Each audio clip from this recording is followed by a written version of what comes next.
What's up, listeners? Welcome back to Predator vs. Movies. I'm Alex. I'm Aidan. No, Peter. No, Peter. And, well, he might come back next week, except Yeah. for the movie we've discussed doing for Right. next week. Yeah. It might actually scare him away.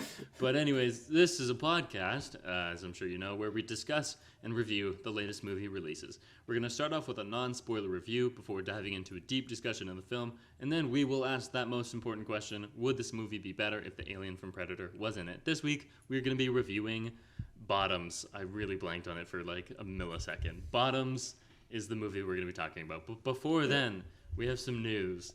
On Twitter.com, some person, Ferrari trailer playing, some person on Twitter posted what they think are 15 bracket, pretty big, close bracket, differences between good art and bad art.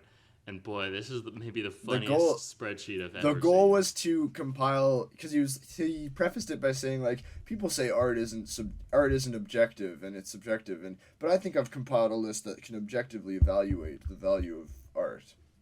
So let's take a look at some of my favorites. So he has 3 columns. One is differences, and then a column for what good art is an example of and what an example of bad art.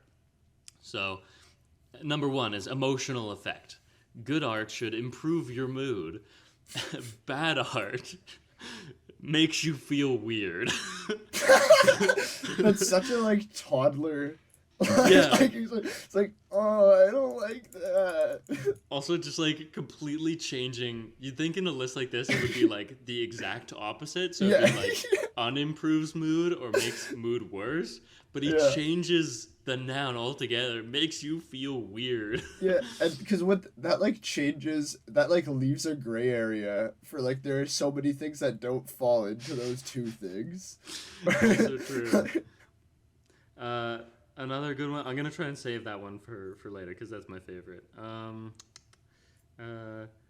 Instinct knows is a difference. Whatever that means. So good art, the example is instinctively recognized as good art. Okay, I can see. Okay, sure. Sure. Bad art, instinctively recognized as a scam. Okay, I guess. Oh, here's a good one. Number 9, differences. And he doesn't even try to come up with a way to umbrella term it. The term is good GPS, bad GPS. Good art is a good map. Bad art is a malevolently bad map. I like that he adds a malevolently bad map. He adds an adjective. I like that he's also in both the scam answer and that he's supposing that bad art is intentionally made to it's meant to kill you. Well, input, here you go, number 10, input. Yeah. Good art, you input your sweat, tears, and struggle, whereas bad art, you are inputting your obfuscation, lies, and resentment. That says it all. That's how you get a malevolently bad map. Well, okay, there's something to that point where if you go into art with very bad intentions, I think you can come up with something really heinous. But I don't know. Again, the idea of there being an objective criterion here is stupid. I could see some of these applying to things like Quantumania, like Ant-Man 3. Yeah. This is, I could be that's a malevolently bad map. It's a malevolently bad map, and I do think that they went into it with deceptive intentions, where the goal was not to make a good movie. It was just to, continue the ever-sprawling MCU bullshit. I mean, Quantumania checks all the boxes. Makes me feel weird. Saps energy, sets off a downward spiral. Confuses the mind. Produces stagnation. Recognized as a scam. Wishes to destroy the canon. Mocks the concept of values. So, it's all there. But my favorite, of course, is the drug metaphor. So good art is it's bulletproof coffee. I don't know what makes coffee bulletproof, but bad art is weed, and doesn't that say all? So that was a really fun detour on Twitter this week. Next, we have the trailer park. Vroom, vroom, pulling it. I feel like I haven't done that. I know, we're so out of practice. We've really slacked on August. And it's September now, so this will be a good September. Except for one time where you're definitely not going to be here. That is true. Next week. Anyways, we've got some pretty big trailers. First off, let's talk about our boy David Fincher's back. Post Mank, I think was his last movie back in December of 2020, maybe 2021. With a little movie that I've heard tell about for quite some time called The Killer, starring Michael Fassbender, who probably hit his girlfriend or something. Just throwing that out there. That's not good. But the trailer looks pretty good. I do like David Fincher a lot. I think I will enjoy this. I think I'll enjoy this too. I like that. I actually quite like Mank. I think a lot of people are not fans of Mank. They talk a lot of shit about Mank. But I like that. However, it is cool to see a return to this kind of like noir sort of vibe, like dark and mysterious and grungy. I think that's fun. I saw someone describe it as like trashy neo-noir. Yeah. And I'm like, it kind of is. That feels right. Yeah. And it's very funny how like people were pointing out on Twitter that for the trailer, it's like from the guy who brought you, and immense catalog, but they're very like hand-picking movie that kind of resonates. So like Seven, Gone Girl, and was it The Girl with the Dragon Tattoo, perhaps? I mean, that fits for this movie. But like, fit. I was better people were pointing out that he just hasn't made a movie since Gone Girl, I guess. It's not... Killers is not brought from you, from the guy who brought us Mank, unfortunately. Who brought you Mank and Benjamin Button? Wouldn't that be so funny if it was like from the guy who did Mank? Let's go, Mank! Mank Nation, rise up.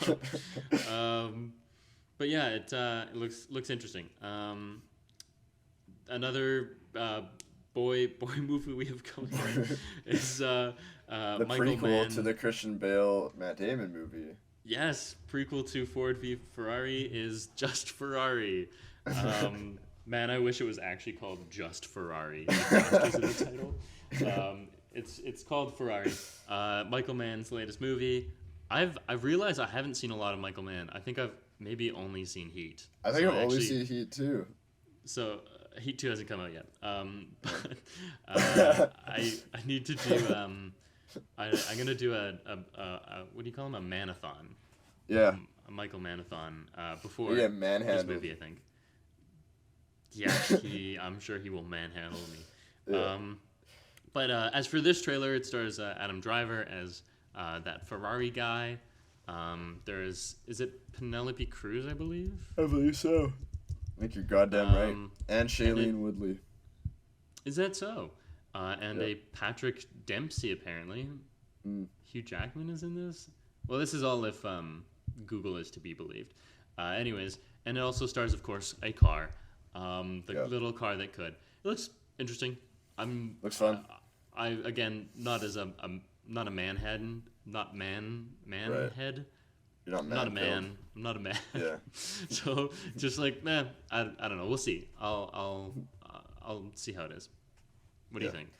I think it looks interesting. I think I liked the intercutting between just like very kind of mundane, or maybe not mundane, but very like regular scenes of Ferrari, and then the actual and like the car speeding along in this very like heightened kind of action sort of filmmaking style, and I think that looks interesting. And so I think what strikes me about the trailer is that it has this like really intense sort of tone, but Ferrari himself isn't doing anything intense. It's just like supposedly like his employees essentially.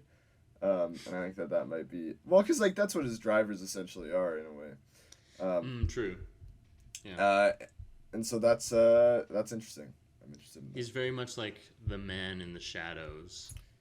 The Michael Mann in the shadows. Michael Mann in the shadows, controlling. He's pulling the Ferrari strings. Sure. The last movie we're going to talk about is one that I pointed out to you is very much up your alley. It is. It's a little movie called Foe. Do you want to tell us about it? So it's with Paul Mescal and Saoirse Ronan, and it looks like it's about robot time, and that's what I like. Robot time, yeah. So it looks like Paul Mescal's going to the moon or something, and they're replacing him with a robot. And that's the offer, pretty much. That's how I explain a lot of movies. That's how I explain First Man. Looks like Ryan Gosling's going to the moon or something. What's up with that? I don't know. Fall. Yeah. Looks like the moon is coming to Earth or something. Yeah. No, it looks interesting. It looks like why we say it's right up my alley is because the kind of films that I have historically made is like somewhat normal situations. Like it's just about like a relationship, but there's space in it. Like I've made like that movie a few times now, and so this looks like that, and that's why I am personally very interested in it. Yeah, and it's Paul Mescal and Saoirse. That's an interesting combo. The Irish duo. Irish dream team. I'm is Paul Mescal even Irish? Am I wrong about that? I don't think he is. He is Irish. Oh, he is. Okay, well the Irish. I was pretty sure about that. I was just gonna check if they've done anything together yet. In film, actually, he's quite new. He only had his first film debut in 2020. Lost Daughter, After Sun, of course. God's Creatures. Carmen. Carmen's a funny movie that. Oh, he plays Aidan in Carmen. He plays a man. That's you, and we keep saying you look like him. Carmen is a funny little movie that is is holding strong on my watch list just because it has him and Melissa Barrera of she's Scream Girl, right? Yeah. And it doesn't have like great reviews, but like with those leading actors, I'm like, I'm gonna watch that movie. Yeah. No, I don't think he's done anything with her unless she's in Normal People. I don't know who's in that. Perhaps I've not seen that show. Doesn't look like it, or at least not in the main cast. But I mean, Paul Mescal is having a great career. Like he's just blasting. A great run. So other than this, he's got Gladiator 2 in the works. That's a huge thing. Merrily We Will Roll Along. Sorry, I added a verb in there. Merrily We Will Roll Along. We will do it. We haven't done it yet. Well, I mean, it's coming out in the future. Yeah. So, anyways, he replaced Glenn Powell, I believe. Oh, no, it wasn't Glenn Powell. Sorry, I was about to slander Glenn Powell. It was a guy who was dating Melissa Benoist, who beat her. Lots of that in this podcast, I guess. And this year he's going to be in All of Us Strangers with with Andrew Scott, which I've heard very good things about recently. Andrew Scott was the hot priest in Fleabag, and he was the hot priest in Fleabag. He was the bad guy and in Sherlock. Other British stuff. Yes, he was that. He was that guy. But I've heard really good things about that, and also I've heard really good things about. We're kind of leeching back into the news, but really good things about Poor Things. It sounds like that will be quite good. Yeah, that looks. I'm very excited for that movie. Actually, that's a highly anticipated movie for me. And I don't think I've done a Yorgathon either. To be honest, I can't say I've seen that many Yorgos movies. I think I've seen The Favorite, and I've seen Dogtooth, and I think that might be it. Oh, and I've seen Nimic, that like short film. So I don't know. I guess that's a few. I've only seen two. I've seen the Favorite and The Lobster. Those are the two I saw. I haven't seen The Lobster. But what I've seen from him, I've enjoyed. But other movies we may or may not have enjoyed. One movie, Bottoms. You just not to be confused with Talk to Me the movie. Yeah, we did not see Talk to Me this week. Although you can look through our past episodes and you could look at it. We didn't do an episode on that, did we? Never mind. No, so it's mentioned in another episode. Okay. So Bottoms, directed by Emma Seligman, also written by Seligman, as well as Rachel Sennott or Sennett. I'm not sure. Starring Rachel. Yeah, you can at home you can cut in whichever one you wanna use. Okay, but I'm gonna commit to one here. Starring Rachel Sennott, Ayo Edebiri, Ruby Cruz, Havana Rose Liu, Kaya Gerber, some other people as well, including Marshawn Lynch. Cinematography by Maria Rush. It was produced by Orion Pictures and Brownstone Productions. Released initially March 11th at South by Southwest, August 25th for a general release. 88-minute runtime. It has a budget of $724,000 and is currently... Oh, no. Oh, fuck. I mixed that up. No. That's probably what it made. That's the other way around. Yeah. Budget is $11.3 million. That sounds And the more budget at box office was $724,000.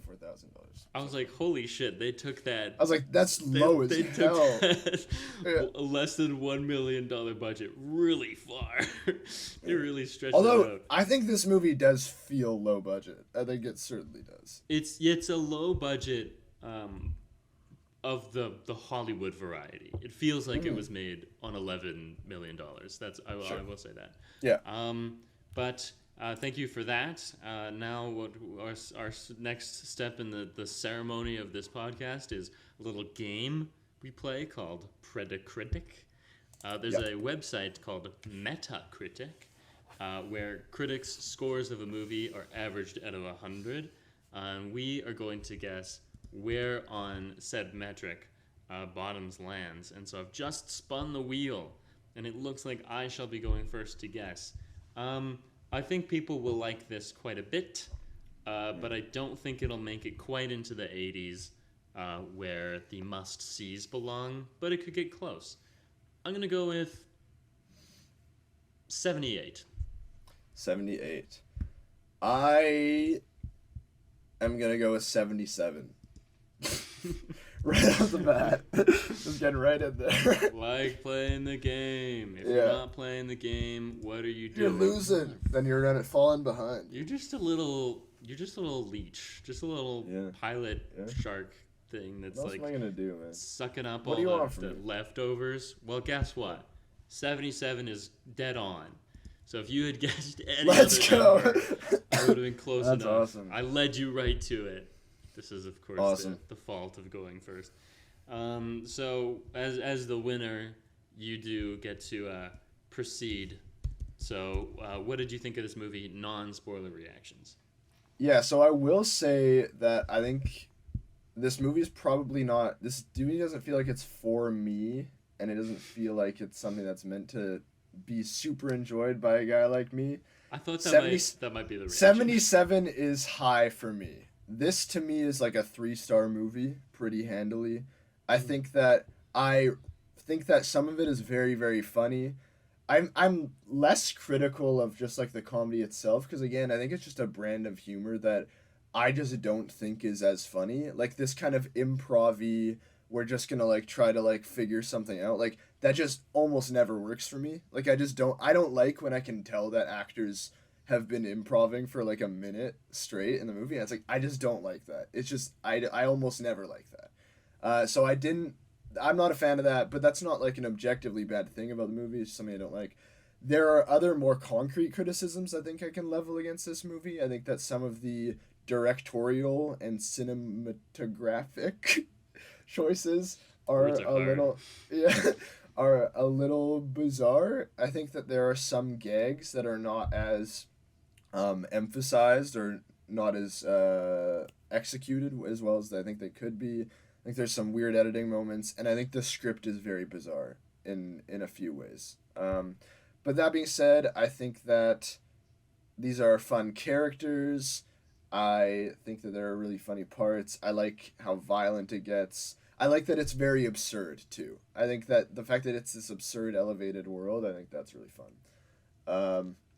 And so, yeah, I'd give this 3 stars. I probably would recommend this to people because I do think that people would get a kick out of this, even if it's not their favorite thing in the world. So that is my non-spoiler reaction.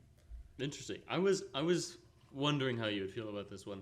I thought maybe you would like it, so I was kind of like I was trying to figure out my criticisms to be like, how can I critique the film without sounding too harsh? And I do want to like support it, but now it sounds like I will be the more positive. You'll be the other one. Yeah, it'll be the reverse. First I wanted to ask, did you like Iron Man? Did I like the first Iron Man? Yes. I did like that movie. Did you know that it was mostly improv? No, I know that. But that's what I'm saying, like, generally. But also, they didn't improv that on set for the most part. They went into that with rehearsals. The story behind that is that there wasn't a script, and that they rehearsed, and that they came up with like a really strong. Like, is that how they did it? That's what they did. They did tons of rehearsals. And so what I mean is specifically when I can tell that it's a bit, and I can tell everyone on set thinks it's really funny, but I just don't think it's funny. And it's like, to me, it just feels like something where it's like, I just know I definitely would have cut that out if I edited it. But whatever. To hop into my non-spoiler reaction, I have to agree with you actually. I did find that quite quickly I was like, oh, I'm just watching the behind the scenes interviews of Rachel Sennett and Ayo Edebiri, but like in a movie. It's the same. The way they interact in public or on the red carpet, or I haven't seen their show, but like they did like I don't know if it was a web series or like a sketch thing they did, but they've worked together before, and like this is kind of like what they do. They do improv, and it was very clear to me that that's what this movie was a vehicle for. That essentially, which isn't bad. I just don't like. It's there's parts of like improv that I think were like that worked for me. There were some parts where like some characters were saying some really goofy stuff that you can't really just come up with, and so I think there's benefits to it certainly, but I think there were a couple times where they maybe took it too far, and it took away. The issue is when it takes away from the story. And so when the scene starts feeling directionless, that's when I'm like, and like there's instances of like rambling that are quite funny, but also instances of rambling where it's like, this is just rambling. Other things, what can I say?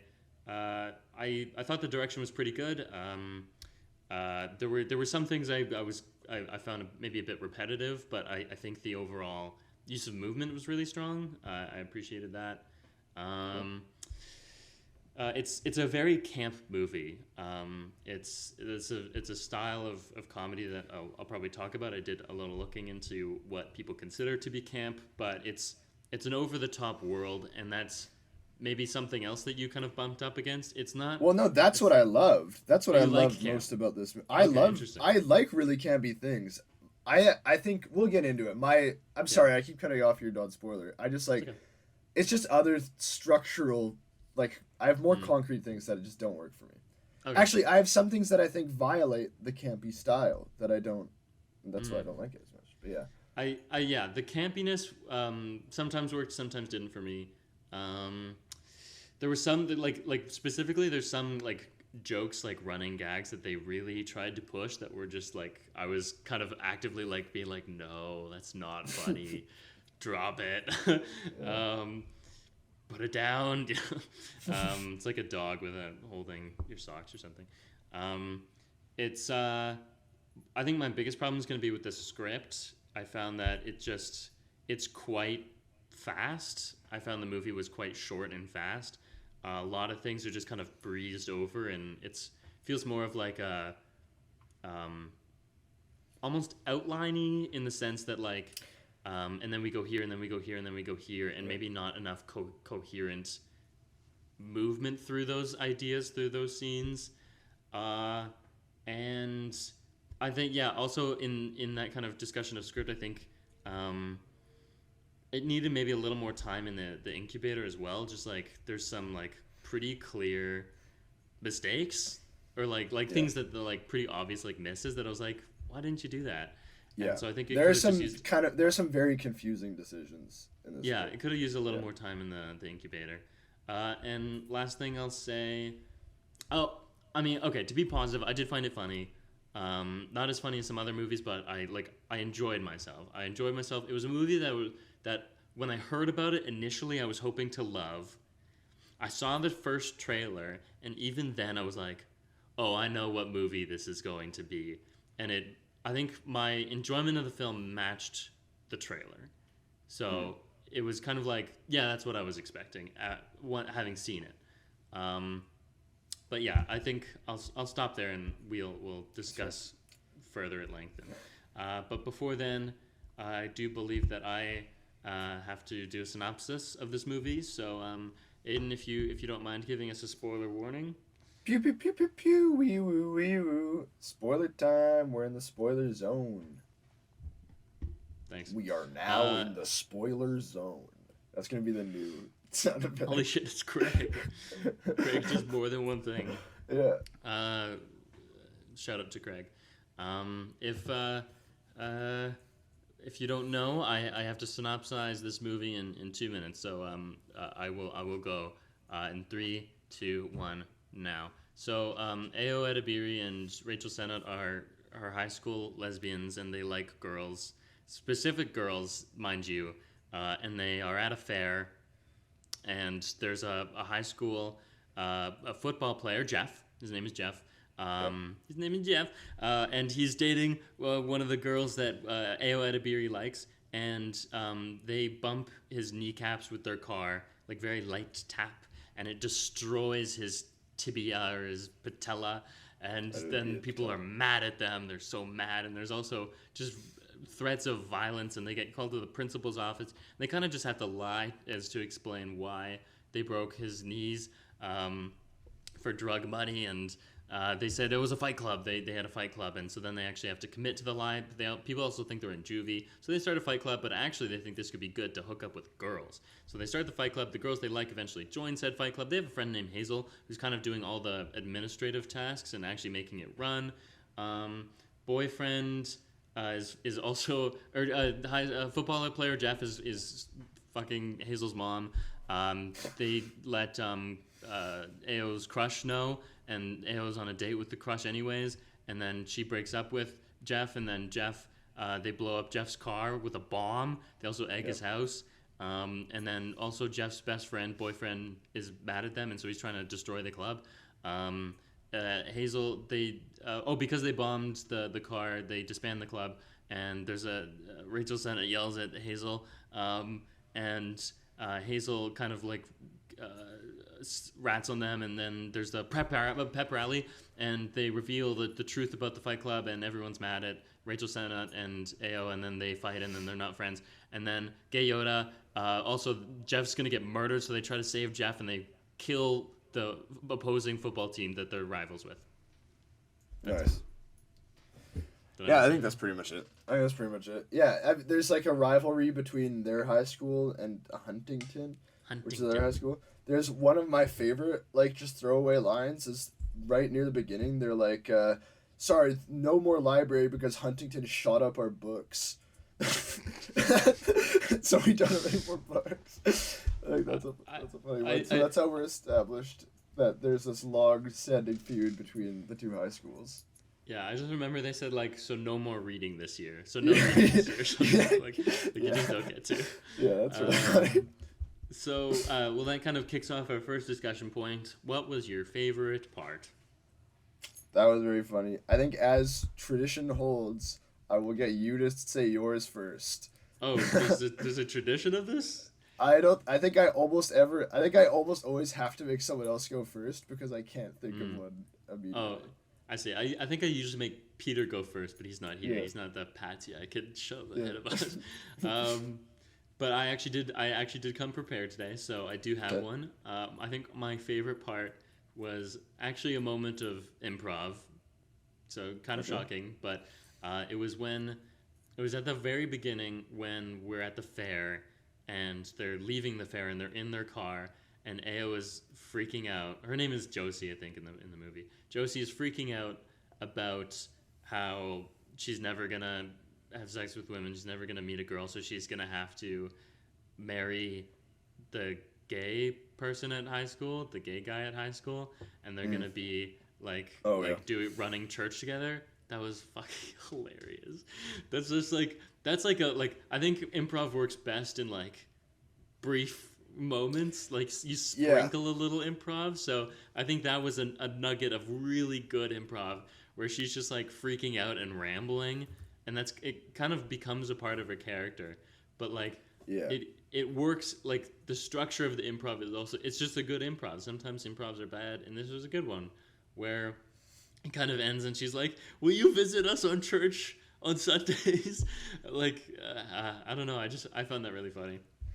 Yeah, so I I didn't find that super funny, but I do think that it is like a better moment and for of improv, and I think why that works is because it functions in the script as a character establishing moment, like, Yeah. and we're also like we're moving, like that's what the scene is. You know what I mean? It's a scene where we're just walking through the fair, like we're just walking through it, and we're just the We're in the point of car. it is just is it? Oh, it's in the car. I thought this was when they're in the fair. But either way, like this opening part is like the point of that is just to introduce us to the characters. So that's a very opportune time for a character to go on this rant that exposes a lot about themselves. So I Yeah. think it just has a good like place and function in the script. Although I didn't think it was that funny. That was actually a moment Fair. where I was sitting there and I was just like, "Oh, the whole movie's gonna be like this, isn't it?" But whatever.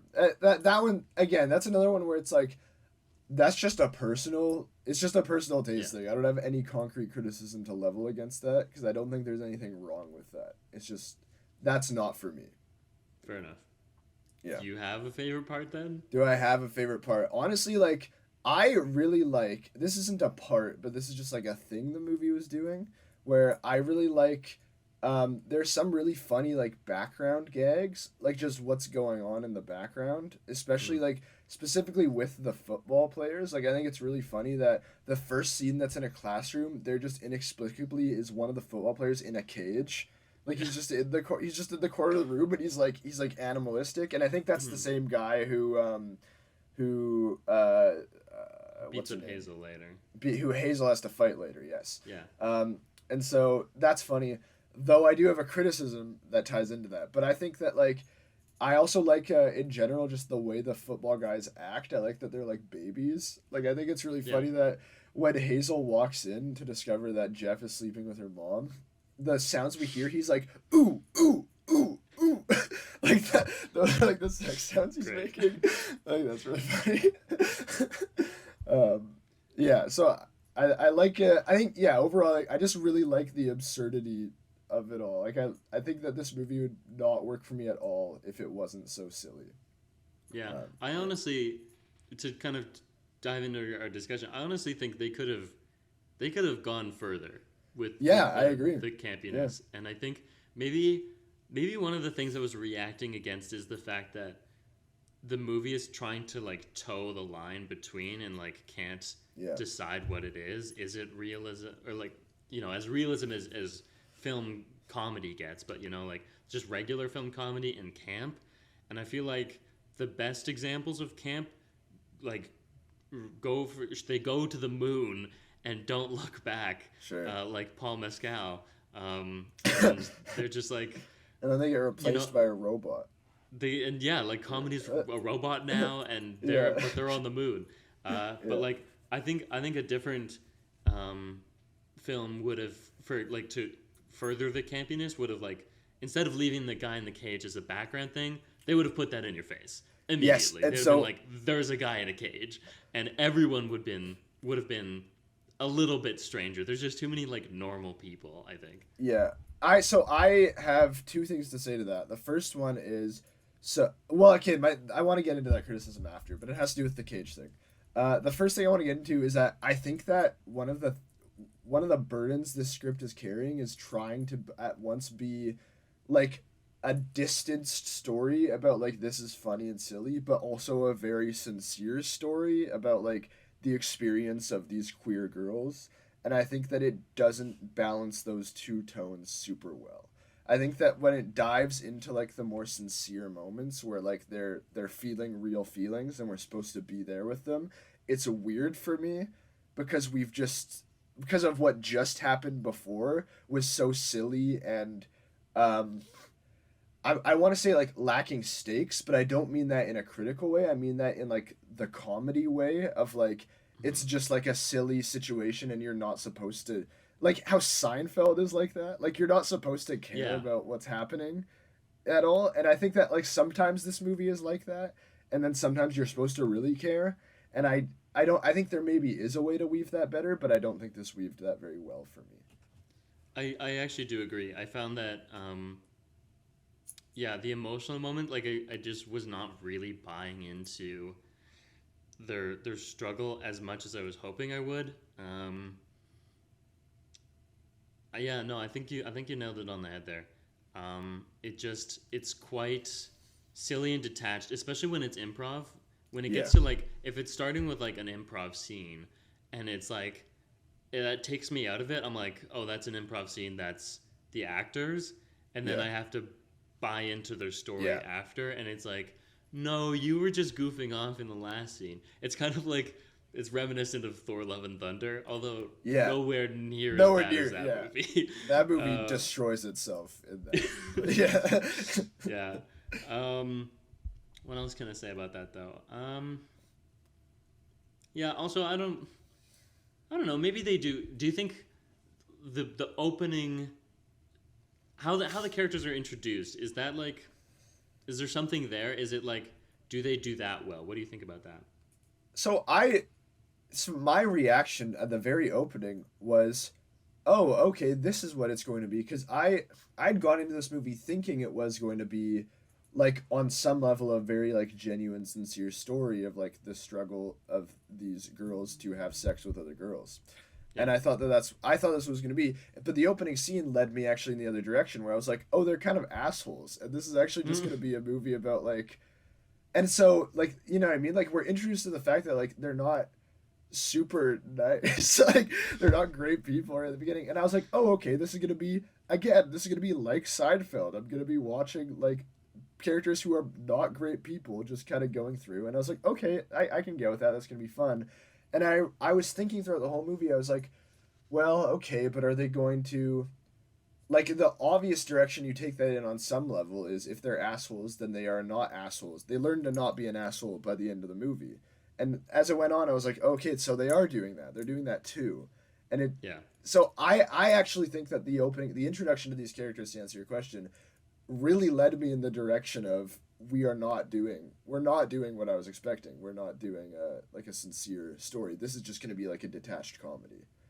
Yeah, and it's because I think also that first scene is an improv scene very clearly Yeah. where Ao's like stacking hats on her head and it's Yeah. just like doing like ridiculous things that again probably trying to make the crew laugh. And then we jump from that scene to another like clearly improv scene where they're talking to their crushes and Rachel Senna's talking about like hot dog. I Yeah. rewatched that clip and like it is funny, but again it's Yeah. like what are you trying to achieve? And like it's hard to do both of those things, to go from like this is very silly, we're all being very silly, detached kind of um, improv comedy, to jumping into like sincere, like these are characters with genuine emotions. Yeah. um, and there was a part of me that like I was trying to figure out why I felt this way, and maybe it's part of that, but like it took me a while to be like, these girls like those girls. I don't know what it was, Yeah. but for a while I was like, do they? Like you Well, surprised me. Like I can't actually tell. And then later on, when they started sharing like emotional scenes, I was like, oh no, I buy it now. Like that is yeah. someone who likes that other person, and there's some really nice moments later. But at the start, I was like, not fully convinced, I guess. Yeah, I think we're introduced to this idea that they only have like a very superficial like understanding of these girls, of their crushes. Like they just think they're hot, and like that's all it is, and that's all it is to them. And I think the movie's very aware of that. I think like there's even a scene later where I think Josie says to PJ something along the lines of like, if it was like any other girl who was just hot, like you would also like you'd feel Yeah. this way about her too.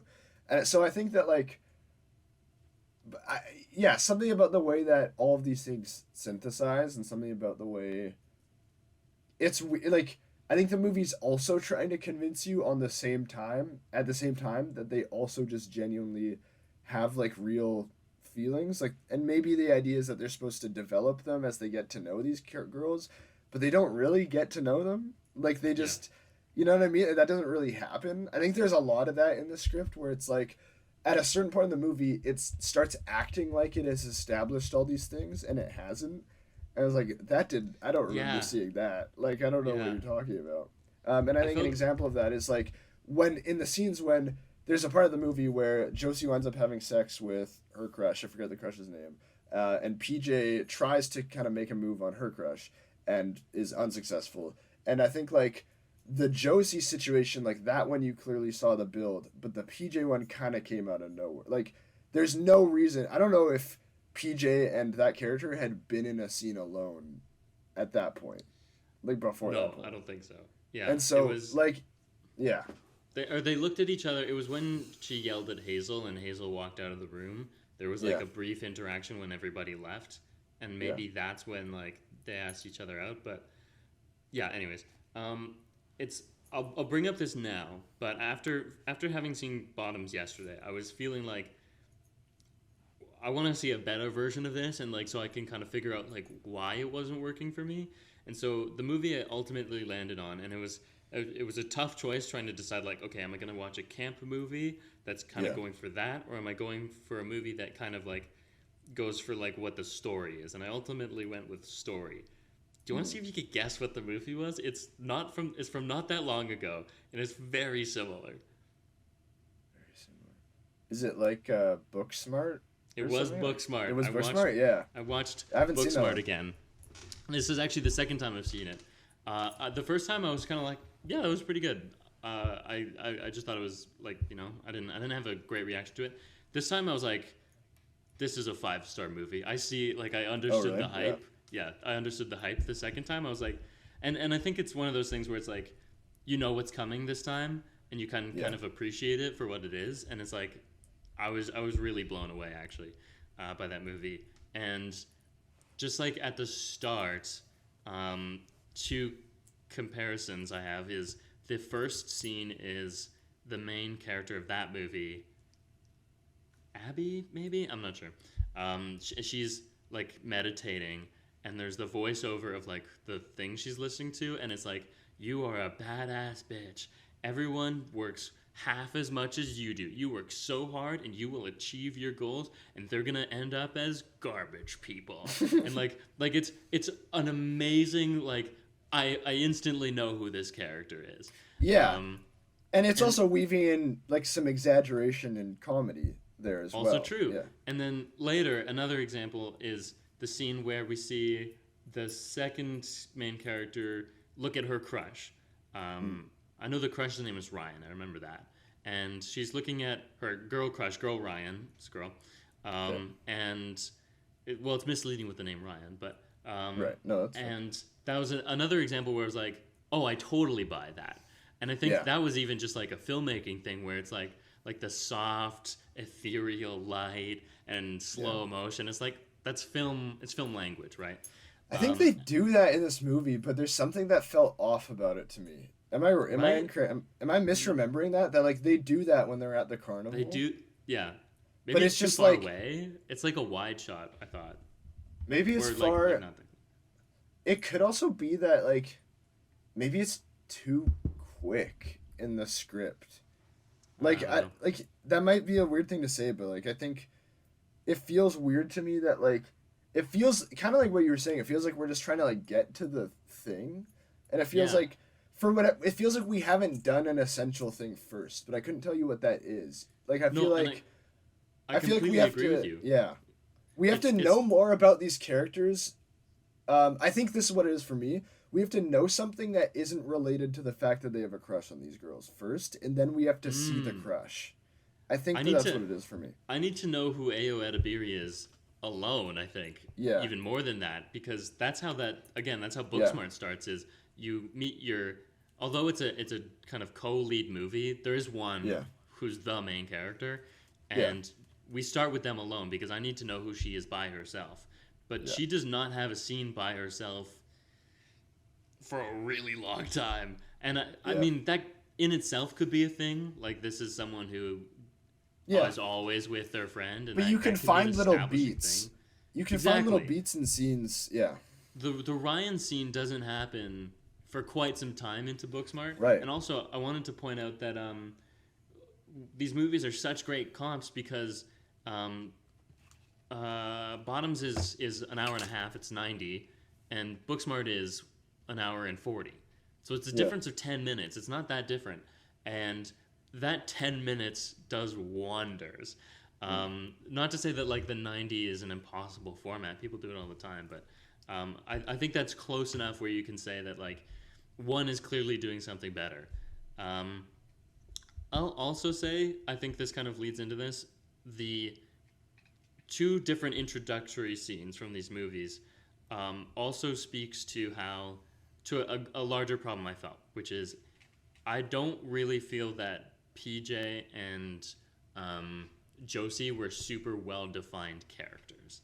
Yeah. I really felt that they were Ao Edebiri and Rachel Sennett just at like doing their shtick, like just playing off each other. I think they're clearly good at. Like I think they clearly. Oh yeah.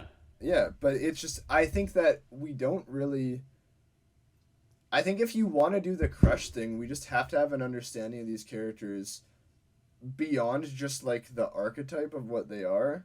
Like PJ's like the mean, doesn't give a fuck, like will say whatever off the wall, and Josie's the more like introverted, kind of rambly sort of one.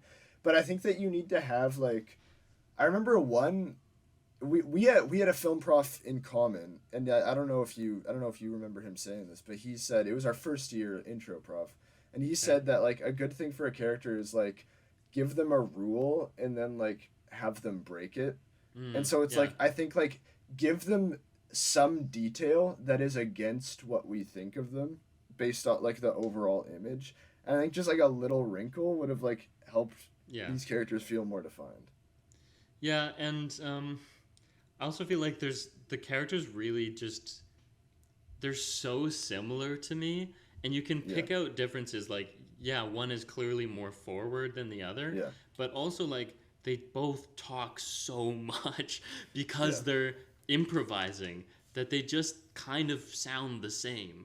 So Rachel, like there's this scene where they're both talking to their crushes, and Rachel Sennott is like doing this back and forth and like just being super unsuccessful, saying the most random stuff.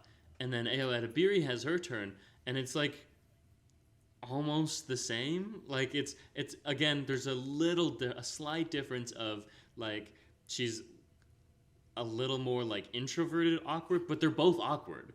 There's not a huge difference. And I felt like if they had taken the time to craft like a clearly defined character persona that has like differences from the real life, and like also if this is a camp movie, it's supposed to be exaggerated. I felt like that helps further down the line when they have to start clashing and there's obstacles, the rules thing that like they have to break a rule when they fight each other and they're like mad at each other for doing what they did. Even then I was like, you guys are not that different from each other. Yeah. And they're like blaming each other for who started the club, and it's like you both did. And I mean maybe that's the point of the movie as well, but like the scene where they're like creating an idea with the principal, like they're acting the same. They're the same person. It's also really weird, and then sometimes they're not, but it's like it doesn't work. Yeah, but I think that scene is also particularly weird because it ends in such a way that it's reminiscent of scenes in other movies when the protagonist fucked up, the protagonist gotten too deep, and they pushed away all their friends, and it's like trying to say that that's Josie. That like Josie wronged PJ. Yeah. No, she didn't. Like not at all. Josie does not have to apologize to PJ at all. Like what are you talking about?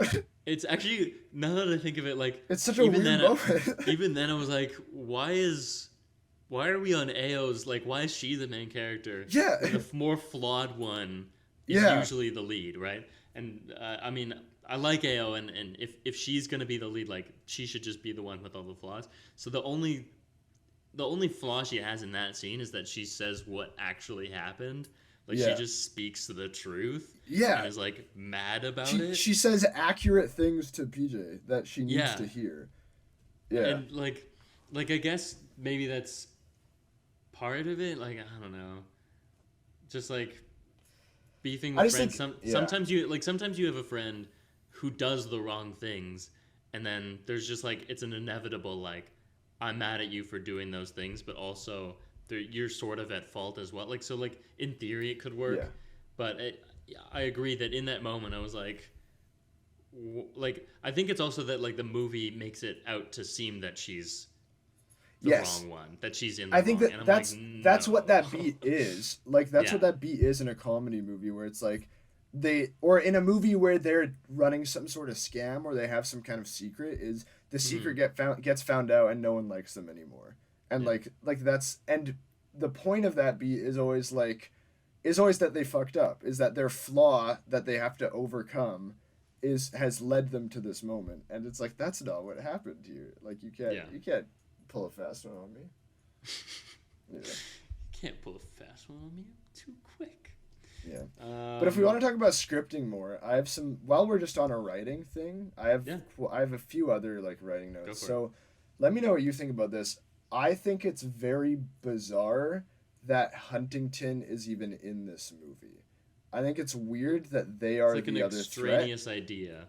I think like it very clearly should just be the same high school's football team that Yeah. Yeah. have like threatened violence against these girls, which is like a believable thing, and you can do that in like a campy way as well. And Absolutely. and then because it's also there is no real reason for the football team to actually have any problem with the Fight Club. The only explanation we get is that they're taking attention away. Like the Jeff's right Mm. hand man says that, and it's like one we haven't seen that. We have not seen that happen. That the Yeah. school has turned attention away from Fight Club. Because if they have, then I buy it, and that's fine, right? But if we've seen that happen, but we haven't seen that happen, you're just telling me after the fact, and so I Mm. don't like that doesn't mean anything to me.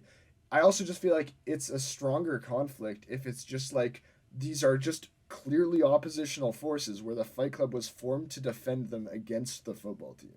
And I just feel like Yeah. it just feels like that's clearly where it was going, and it's so weird to me that the Huntington thing is even in this movie. It and yeah, no, I completely agree. I didn't realize that until you said that, but it's just so like out of the periphery of the movie Yeah. until the very end, and it's so abrupt when they bring it back up again. When they're visiting, the only name I know her as is Gay Yoda. When they're visiting Yeah. Gay Yoda, who I had to learn from the Wikipedia article was her Ao Edebiri's babysitter in the Oh, movie. really? That's Oh, I why. thought you meant Ao Edebiri's like No, real no, no, life no, no. babysitter. No, no, no. Like Oh, it's Josie's babysitter. yeah. That's how they know her. That was Yeah. as a side note, a side critique. No idea. Like that was completely lost on me. There's one line that explains their relationship, but I don't remember it. I don't remember what Exactly, it said. and Yeah. it's so fast. I like if Yeah. that's something you're gonna bring back later. I think you need to kind of like discuss it more. I don't know. Anyways, when she's visiting Gayota says, "Yeah, didn't you know?" Yeah. I hate when movies do this. Let me Oh, finish. yeah. She's like, "Didn't you know? Every single year, Huntington kills someone." And like in How a the fuck would campy you way, not know in a that? camp, but like in a campy way, Yeah. that's kind of very funny. It's just Yeah. like, didn't you know? Yeah, And then like sure, the most yeah. absurd thing you've ever heard in your life. Like Yeah. there's a a decades long kill streak. Not even just Yeah. like every like decade. Like on Yeah. the decade anniversary, no, it's like every single year they brutally murder. So like they drown someone. I don't Yeah. know. I think it could work if that's like the There's some campiness fun, you're going yeah. for, but again, it just feels so random. They're clearly like supposed to be defending. That's why the whole thing starts is because they're trying to defend themselves from Jeff, and I feel like Well, what no, the it actually starts because of Huntington. That's why the Fight Club starts. It's because one of the Huntington guys like shot a girl or something. okay, Or, like, well, punched her no, in no, the no, face. backtrack. Yeah. So before we learn that happened, that's an off-screen event as well. We Yeah. know that Jeff is like slamming his hands on the car, being like, "Get Yeah. out the car," Yeah. and they have to bump him with the knee, and it's because of Jeff, who is Yeah. on their team. They're defending themselves from him. That's what gets them in the principal's office. That's why they have to lie to say that it was against Sure. Jeff. You've got these antagonists the whole movie who are like clearly trying to like destroy them. It really does make perfect sense that those are the people you have to fight, and it kind of comes across as like oh, we can all be friends. We can all like Yeah. make up and get over it because we'll save you and prove our worth. And it kind of feels like Yeah, it's weird that the why? conclusion is that like they get to fit in with these people, and it's like, why the fuck do they Yeah. want to fit in with these people? Suck. Like, and I feel like that, and I know that it's like just a silly movie, but like I feel like that's what the ideological ending of it is, and it's like, well, why? Don't do It's that. it's the thing is like what your movie is trying to say. So Booksmart is Yeah. a good example where the actual point of the movie is learning that the people you think suck are actually not that bad, and Yeah. maybe you're kind of the asshole for just like assuming all these things about them, and you kind of have to like walk a mile in their shoes. So when that movie ends and you're like, man, these people were all right, that really works and that really lands. But in this movie, I think you just sometimes need to let people suck. Like you Yeah. can have like I think Jeff and his friend work so much better if they are just complete like undeniable assholes. And if like you end up killing them, like they end up killing Yeah. the Huntington player, good. Like Yeah. it's a camp movie. That's how it's supposed to work. That's Yeah. how these movies end. Um, I also so no, think I completely agree with you. I think that like there's a weird unrealized conflict where it's like Josie is like stealing Jeff's girl, and that's like not a like that should be in a Yeah. more focused Yeah. script. That should be like that should be an escalation of the conflict where it's like not only have they started this fight club to fight against us, now they're stealing our girlfriends. Like that should be the way it goes. I just don't understand. You know what I mean? Like I feel like even Yeah. watching the trailer, that's what you automatically assume that's where the movie's going. It's because the issue with that is they've infantilized Jeff, which hilarious that they do that. But Yeah. it ends up in a place where he can't defend himself from anything, and so Yeah. he doesn't make for a formidable foe. In the like, if he was But gonna then like, make the right hand man the guy. sure, yeah, no, I think Yeah. that works, and Yeah. and maybe it's fine. Like I think having like him be like the protector, I think is super funny. So yeah, he should be fighting on Jeff's behest. Like Yeah. like I'm going to kill you, Ao Edibiri. That's For not a Jeff. threat against actual Ao Edibiri. Yeah. No, I agree with that. A problem I had script wise. I have a few, so we can bounce off for a while on this. For a movie about a fight club, there's a notable lack of fight club. Yes. It's Yes. very much like, okay, we've started the fight club. 20 minutes later, fight club is over. Over. Or like you don't Oh, like yeah. the club is not disbanded yet, but you don't go back to the fight club part of it. Like it Yeah. seems like that should be more. It's like the promise of the premise idea where Act 2 Yeah. is like, this is the movie you've set up. Act 2, now we do those things. You think Yeah. it's about a fight club? This is when we do fight club. And it's like two scenes. There's the Yeah. first scene where they're like, it's fight club, bitches, and like gets punched in the face. The second one where they're like, these are the rules. You can't be late. Montage. And no more Yeah. fight club. It's No like you Fight get Club. to do they're interacting as a group still. They have the share circle, they have the car bomb meeting, and like there's other things they do, but I was expecting like full blown fight club, which kind of feeds Yeah. into the thing you had said where you said it was taking attention away from the football club when it clearly wasn't. Well, if it was a real underground fight club, and Yeah. if they're actually masquerading as a self-defense club, but they're actually fight clubbing, and they're actually just beating the shit out of each other, and Yeah. people start attending as an Yeah. event and like paying money. Now we're getting into like dicey territory. Characters can make bad decisions about like what's good for money, why are they doing these things, and now it's actually taking attention away from From the football team. the football team. Yeah. No, I absolutely agree. And it's also like it's really weird that like there isn't a real threat to the Fight Club, and the way it ends is so like the way it ends points that out, where they're just like, yeah, we're gonna get caught, and so we're Yeah.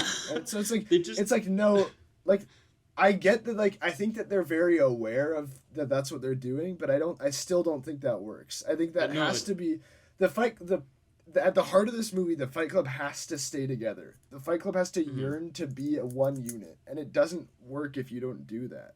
it Like, has to be shut down by external forces. yes. It doesn't work if it just kind of like if it did self implode. It can't just be like, yeah, we're probably gonna get caught, so we should probably stop doing this. Like that's It has to be it that needs the to secret comes out, and then that's Yeah. why they self implode. Like that, Or- which kind of happens, but it's not really. Or if it's if it's a self implosion, it has to be because like the truth is revealed and they hate each Yeah. other now. It's Yeah. either because they hate each other and they don't want to do it anymore, or because somebody is saying no. Probably the principal, who would again like that would be Who a is great established scene. as not giving a shit, and so they shot themselves in the foot where they don't have Yeah. like. It's just like, and so, but at the same time, it's kind of funny. Like there's some level of it's funny to subvert the expectations, right? Like you understand the premise of the movie, you automatically understand the principal should be the threat. Like you have, it's like in Buffy the Vampire Slayer. Have you ever seen that? Like the principal's obviously going to be a threat to this, and there are a million examples of that.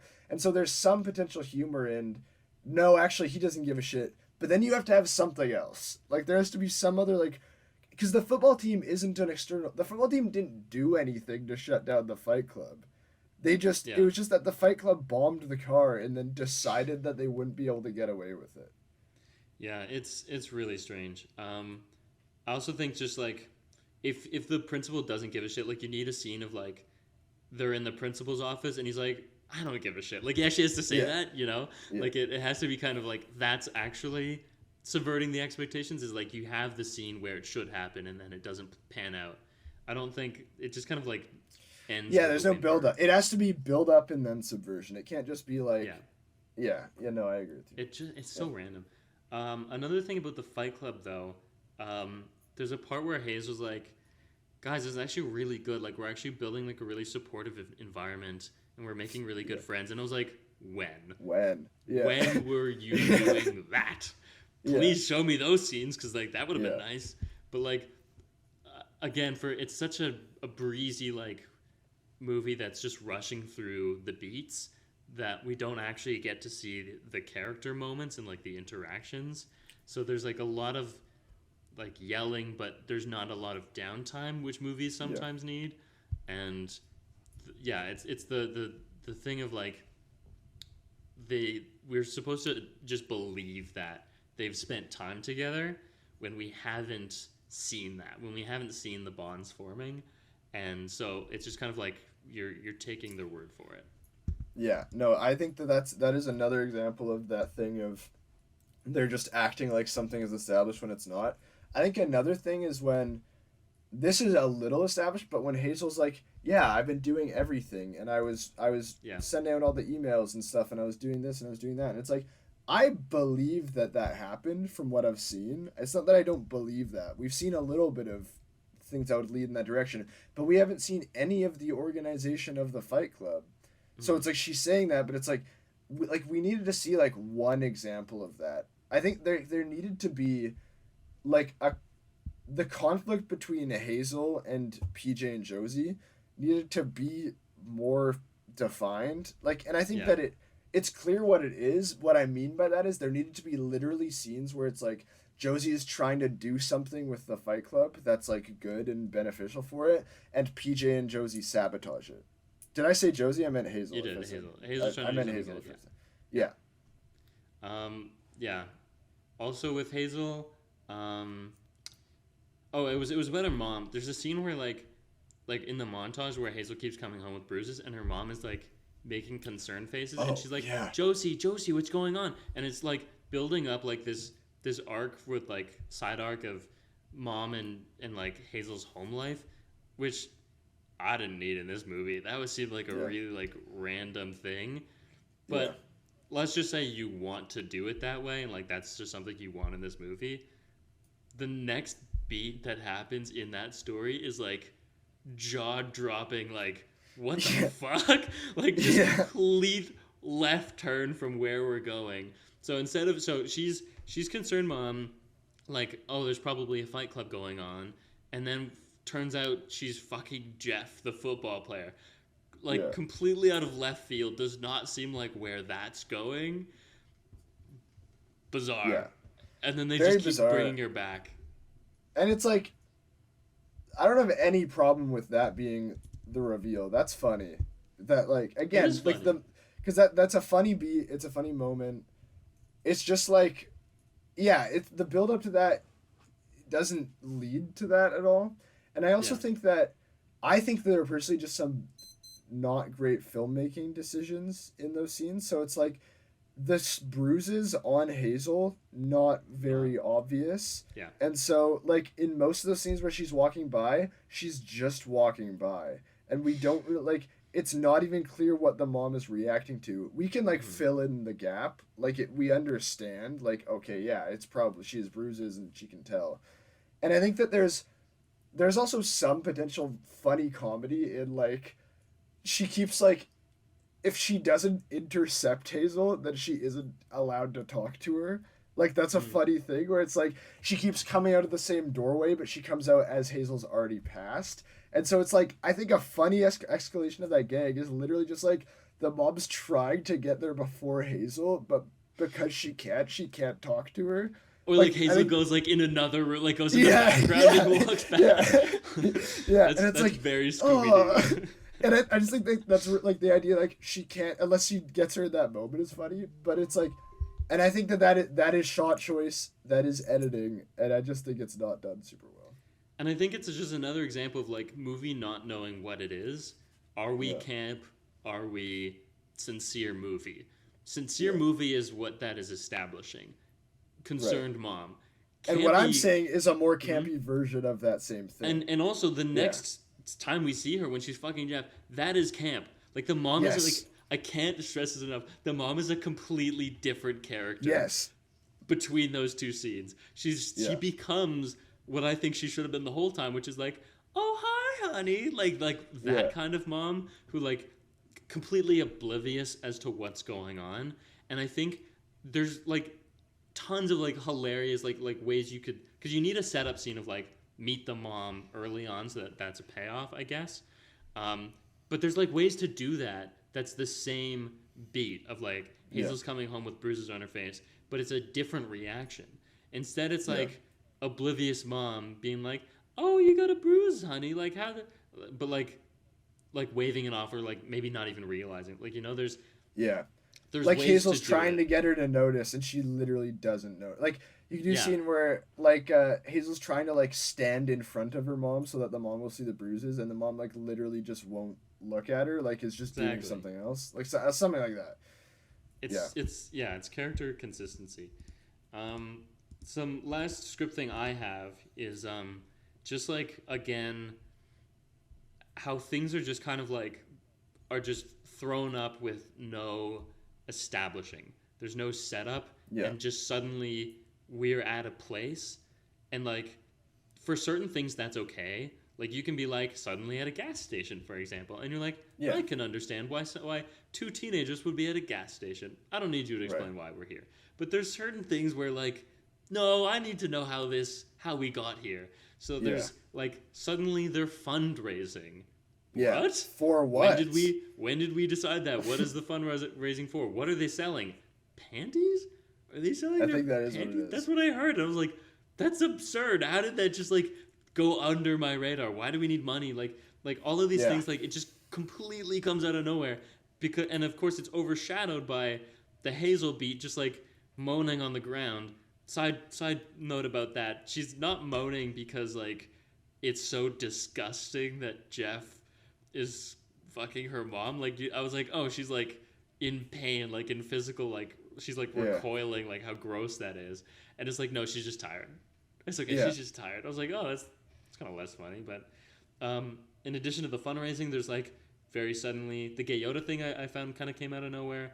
And the one that really like, other than the fundraising that really annoyed me, was like just suddenly we're in Josie's room, which with the girl. Which that seems like a really big deal, especially for like this introverted, awkward character you've set up. So like we really lead up to that first date that's also not really a date because she's just revealing that she knows Yeah. Jeff is fucking Hazel's mom. And you need that kind of moment of like, hey, do you want to like hang out? Yeah. I guess no. There is a scene of that, but that's for the first one, right? Yeah, I think so. I don't know. I just find Yeah. it was so unceremonious. Yeah. Also, Josie's parents just don't exist, which Yeah. just seems like an oversight. Like I feel like that should be like the parent is Because I don't like think a PJs fundamental- need to be there, but I think Josie's no, need to be there. it's a fundamental part of the high school movie. Like Yeah. they're in every high school movie, and yet we have Hazel's mom in this instead of Ao's. And you'd think like there's all sorts of signs of like that would be a really interesting like what would they think about bringing a girl home? They're clearly very religious. She's got black Jesus on, and she's like, yeah, And she's wearing like 3 crosses all the time. it's like that's you're setting something up there. It's seems like an oversight. Yeah, I think that even more so, the one with PJ comes out of nowhere for me. Like, and I mean, I've already said this, but I just feel like that scene where they're studying in her crush's room, like that really to me just came out of nowhere. Like, I don't know. Yeah, I'll say for that one, there is the kind of the moment where they're looking at each other. That's happened much later than Josie and the man, I wish we knew what her name was. That girl, when like they're asking in the date. Well, after that is the moment between PJ and Isabel. that girl. Isabel? Is it? Isabel is Josie's crush. Brittany is PJ's crush. I remember Brittany because she's making jokes about Brittany. So when Brittany and PJ are talking, like I remember that. That's a lead-in that works for me. And the idea, like, it does seem like she's giving her signals, but I think that only plays into what the movie wants, and so I think that really works. Is like I did think that Kaya Gerber, who plays Brittany, was like into PJ, and so it's quite like the shoe drops kind of moment where she's like, no, I'm straight, and I think that really worked for me actually. And I have some amount of like leniency for like the side character. There's a lot less like need to set things up. I'm a little more willing to be like, that was enough for me. But it's when there's like just not enough bridging for the main character that I'm like, it just feels messy.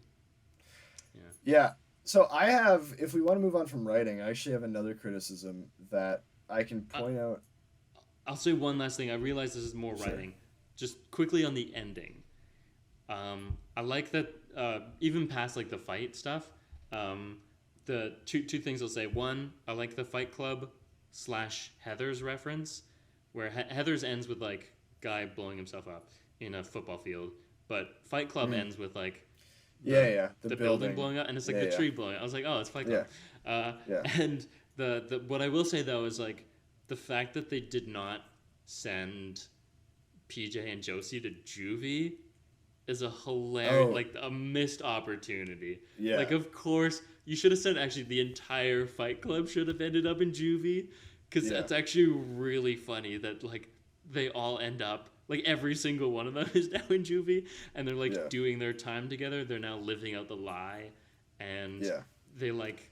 And they're strong. Their bond is stronger than ever and stuff. Bond is stronger than ever. Maybe they have to defend themselves. Maybe they start a fight club in the juvie. Like, guys, like the possibilities were endless. That's an oversight. Sorry, and you had a point though. Yeah, so I wanted to talk about shot. This is kind of shot choice, directing, editing, but it's specifically like the way scenes end. And I feel like a lot of scenes of this movie just kind of end. Like they just fizzle out, and it's just, I think something as simple as just having a different shot and cutting to it could bridge these scenes so much better. I think the scene between PJ and Brittany, where PJ kisses Brittany and it's like, no, I'm straight, I think that is a prime example where PJ just like kind of looks down, and I think the camera either pushes out or pulls, either pushes in or pulls out a little bit. It really just cuts away. And it just cuts away. And there are a lot of scenes like that, where it's just like, the scene's done. Yeah. In that moment, too, I was like, oh, it's going to be so great to see Rachel Sennett have to be like, feel so awkward and like out of place. and have to walk like so embarrassed and be like, I have to go. And even if it's like, I have to go, walk out, that is an actual ending of the scene. Yeah. Even if you don't want to continue that point, because again, she's the secondary character, so you kind of have to like limit how much you do there. But yeah, no, I feel that way too. There are tons of other examples of that, but I can't think of it. But I think even if you don't want her to leave for some reason, because I agree that that's probably the best way to do it. Is just because a scene is two characters enter a room, talk, and then leave the room. Like that's the thing people always say, and it's like we'll make her leave the room. But if you don't want to do that for whatever reason, you're dead set on it. Literally just cutting to a single of her, I think works better to end it. Yeah, like that's an ending. It's a punctuation. It's a punctuation. It's a different beat. It's like we see her reaction more closely, because I think that's a moment where you do want to cut in a little bit, and then we're out of there. And I think that like that works a little bit better for me. Is that like, or we see a different angle of her. Like that's something where it's like something is because it gives the impression like something has happened in this scene and something is different now, and so now we get a different perspective on it. It's the change. It's like it's even just like emphasizing the emotion of the moment. It just kind of denies the scene's purpose, because she's like, oh, and it's like we stay wide, and we stay wide in this shot where we don't see Brittany's face, which isn't necessarily that bad, but it's this two shot where we're both somewhat distanced from PJ, but we also don't see Brittany. And so it's not like the most emotional shot. Yeah. And so I think we just need, if this is supposed to be a sincere scene, I think we need one shot that is more focused on emotion. And speaking of like, it works because those scenes are right next to each other, but just like cutting away and kind of not doing the emotional part for what is marketed as like a kind of I guess I kind of have to decide what it was marketed at. It's not really a raunchy R-rated comedy. That's not what the movie says it's going to be, I don't think. But in the log line, it sounds like it's supposed to be. It sounds like it's supposed to be kind of a raunchy teen sex comedy. And because your log line is like two lesbians start a fight club so they can have sex with girls. If sex is in your log line, it's a little sterile. It's kind of weird that this movie has no sex in it. There's implied sex, certainly. It happens off screen. And it's again like this thing that's come up over and over again is like our movies are just like continuously becoming more sexless. And I'm so happy that I've kind of found an opportunity to talk about this. Did you see the woman on TikTok who shielded her husband's eyes during Oppenheimer? Do you know about this? No. Oh my god, I'm so happy. This is great. Okay, there's a woman on TikTok. Her husband, she claims, had a porn addiction. And she said it hurt her so bad. Like, the fact that... And, like, honestly, like, I don't know the extent of the porn addiction, but, like, I just get the sense that he watched it from time to time. like that's how I'm choosing to read the situation. So I'm seeing it as, like...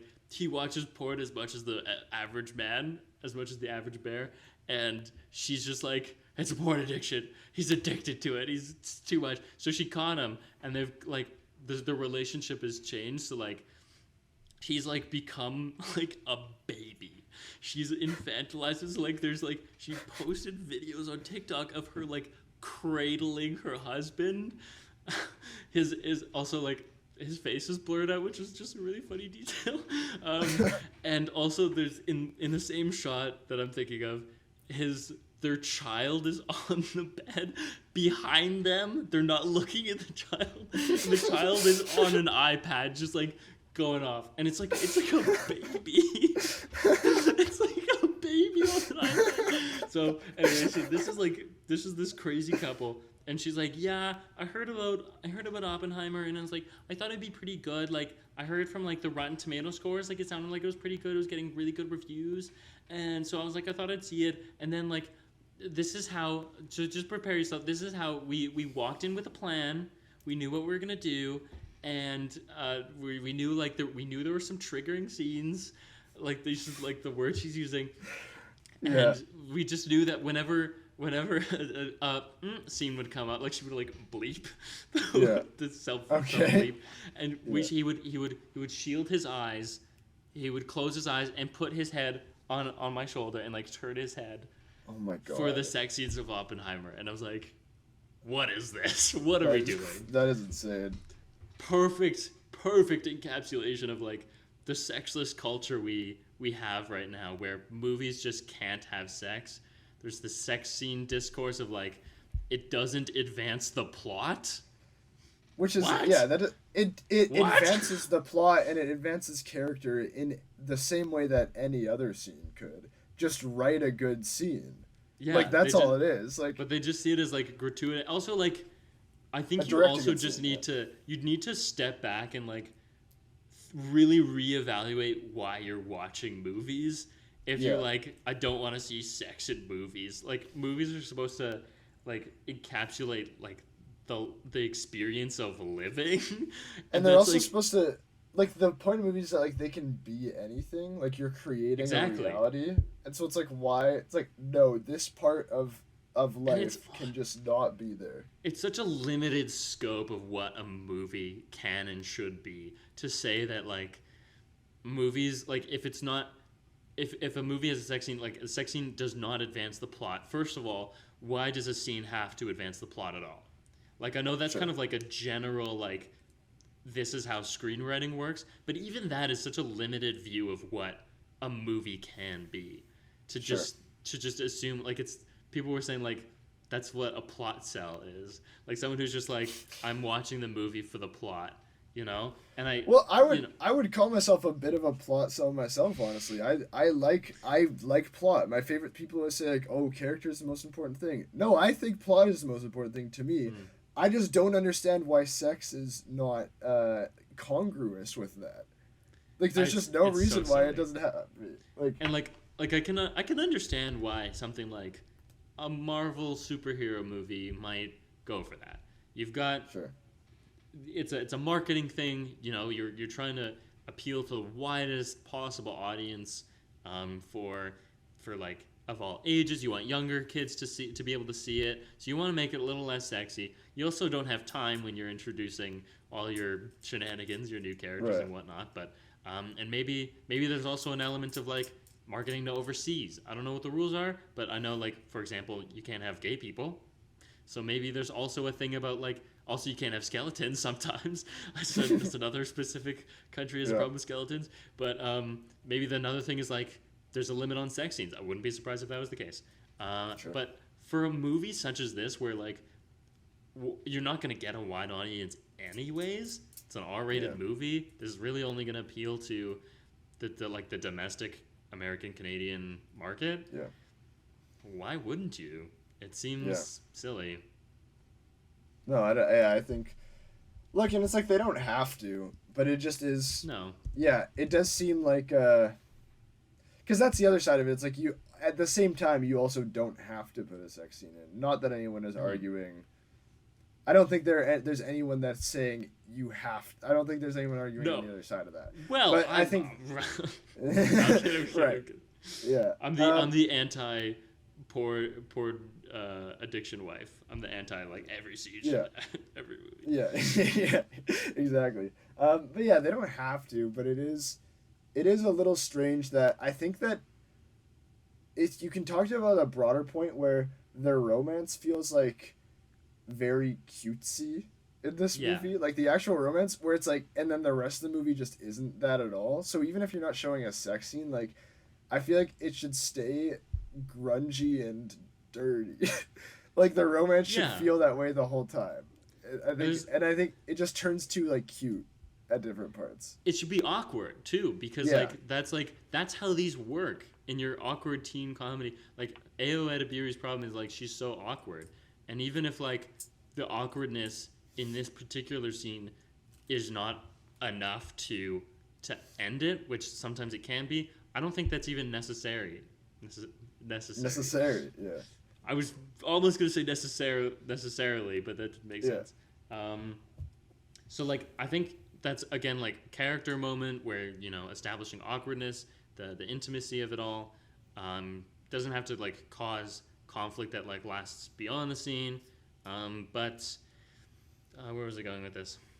I feel also like if it's a movie celebrating like queer people and like that experience of being gay, where's the, you know, what is that? I don't know. Show, you know, like sure. Obviously it doesn't have to be graphic or anything, but like be gay then, like do it. Like sorry, but like if I feel like it's one of those things where it's like it feels prudish almost in the way that like for you know for straight movies as well where we don't show the sex scene, it's like we're being prudish. It's like I'm not going to see the sex scene whether or not it's straight or gay or whatever, you know, like we're looking away because we don't want to see. But like if you're trying to embrace an identity, there's a little bit of me that's like, well, embrace it then, like show like sure. Again, does not need to be a gratuitous thing. You don't have to show much of anything. These are all choices you're allowed to make. But yeah, that's how I feel. I can see that. I have some other specific kind of filmmaking things that I want to talk about. So kind of talking about editing a little bit. There are specific moments of just not good editing. Like just something is not set. It's the same thing where setup and payoff. Like this whole synthesis and antithesis, it's thesis, antithesis, synthesis sort of thing. I think that so for the prime example I can think of is there is a scene where right near the beginning where they're in the carnival and they're first talking to their crushes, and PJ says something like, "Oh, that's really sick that you have so many holes in your pants." Then we cut to a wider two shot where we see that there are holes in the side of the pants. I have a few things to say about this. So wide. This doesn't work. We're too wide, and you have to search the frame to even know what she's talking about. And then it's like, okay. So there are a few ways you can fix this, I think. I think you have to, one, either cut to that shot sooner so that we just like see the whole thing more and we see that they're pants. But that might ruin the gag. I can understand how you want it to be like a reveal. So my other solution, and I guess this isn't editing, is just have her have more holes in her pants. They're have not them be like I was like, right. Does that even constitute a hole? Like yes. It's like it's kind of like bandy, like it's like stripes, meshy. But it's part of the. It's not even like stressed pants. Right. That's what they're supposed to look like. The gag works well if it's like an exaggeration of like that like kind of chic, or not chic, but like that style of fashion that you might associate with that character. And it's just like literally just a crazy amount of holes just in her pants. And you cut to a wide, like that's funny.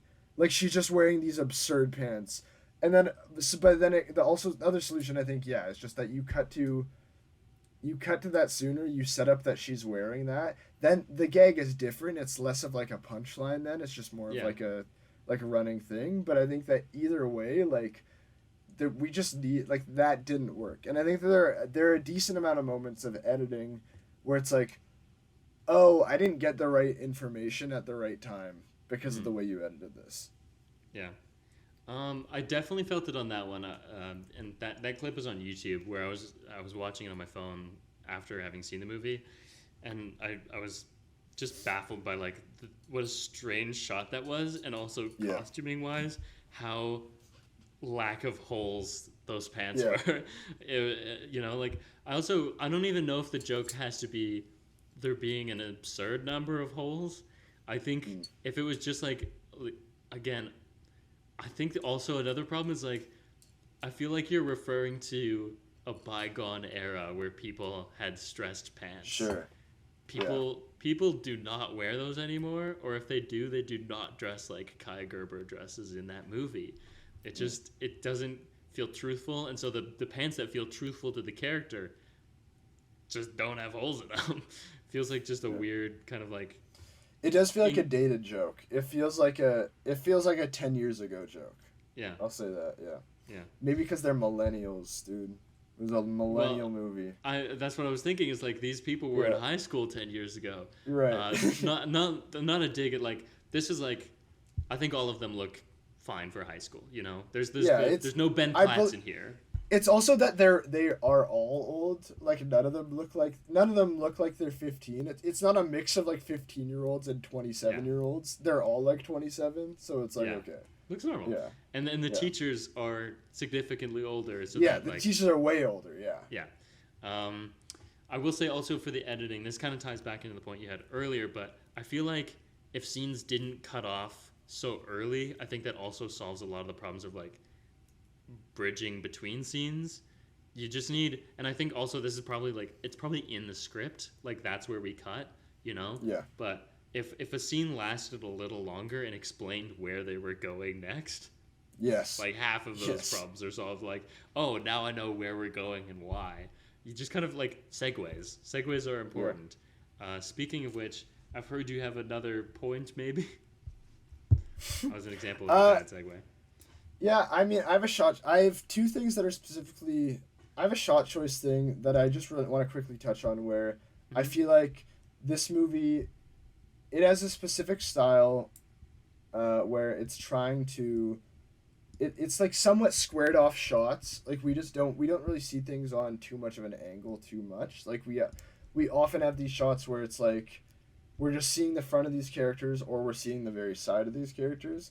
I think that's fine, and I think I don't have a problem with that. I think that there are some times where this movie is not choosing the right time when to be distanced from the characters and when to be close to them.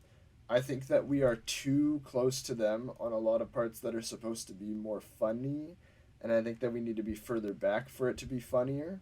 And then I think we're too far away on parts that are supposed to be sweet on moments where it needs to be closer.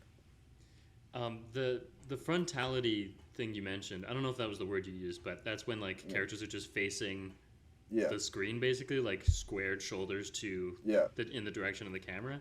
I think that's something I like noticed but didn't pick up on, and I think they kind of work around it, but it does have an issue of removing depth from the frame. I think where like it feels more like we're in a plane and you're like plane plane, but not like not an airplane. Anyways, so like the scene where at the fair. And it's cutting between Ayo Edebiri and Rachel and then flipping to the crushes. It's very like... It's very quantized. It's rigid almost. I don't know how to describe it. But it's strange. I get what you mean. It feels like, in some moments, very like curated and like characters...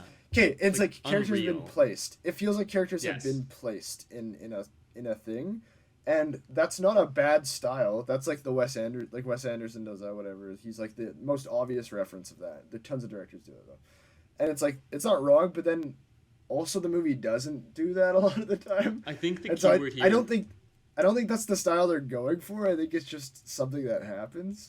I think the keyword here is blocking. Big B word for directors. And what makes a scene interesting is when characters are moving around. Wes Anderson does that.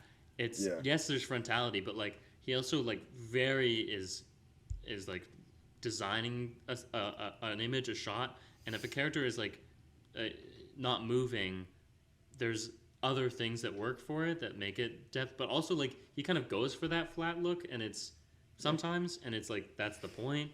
But for this, I do feel like there's a lot of instances for this movie where it is the two characters just standing side by side, improving to camera. Yes. And it's the same two shot is like prevalent like throughout the entire movie. And what it's reminding me of right now is a movie that I kind of like am an outsider on. It reminds me of Thor Ragnarok, which I feel has a very similar problem. Go back. That's true.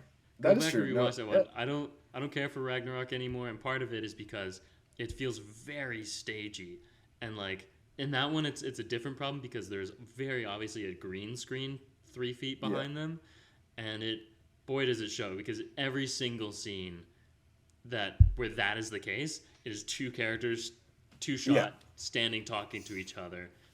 and it's weird. It feels quite strange. Yeah, so I have another stylistic criticism that ties into this, and it has to do with the focus. And the focus is too shallow in this movie too much of the time. And so there are a number of ways that I think that this is the wrong decision. So on that very two shot that we see so many times, they are like so removed from the background. Like the background just like isn't there.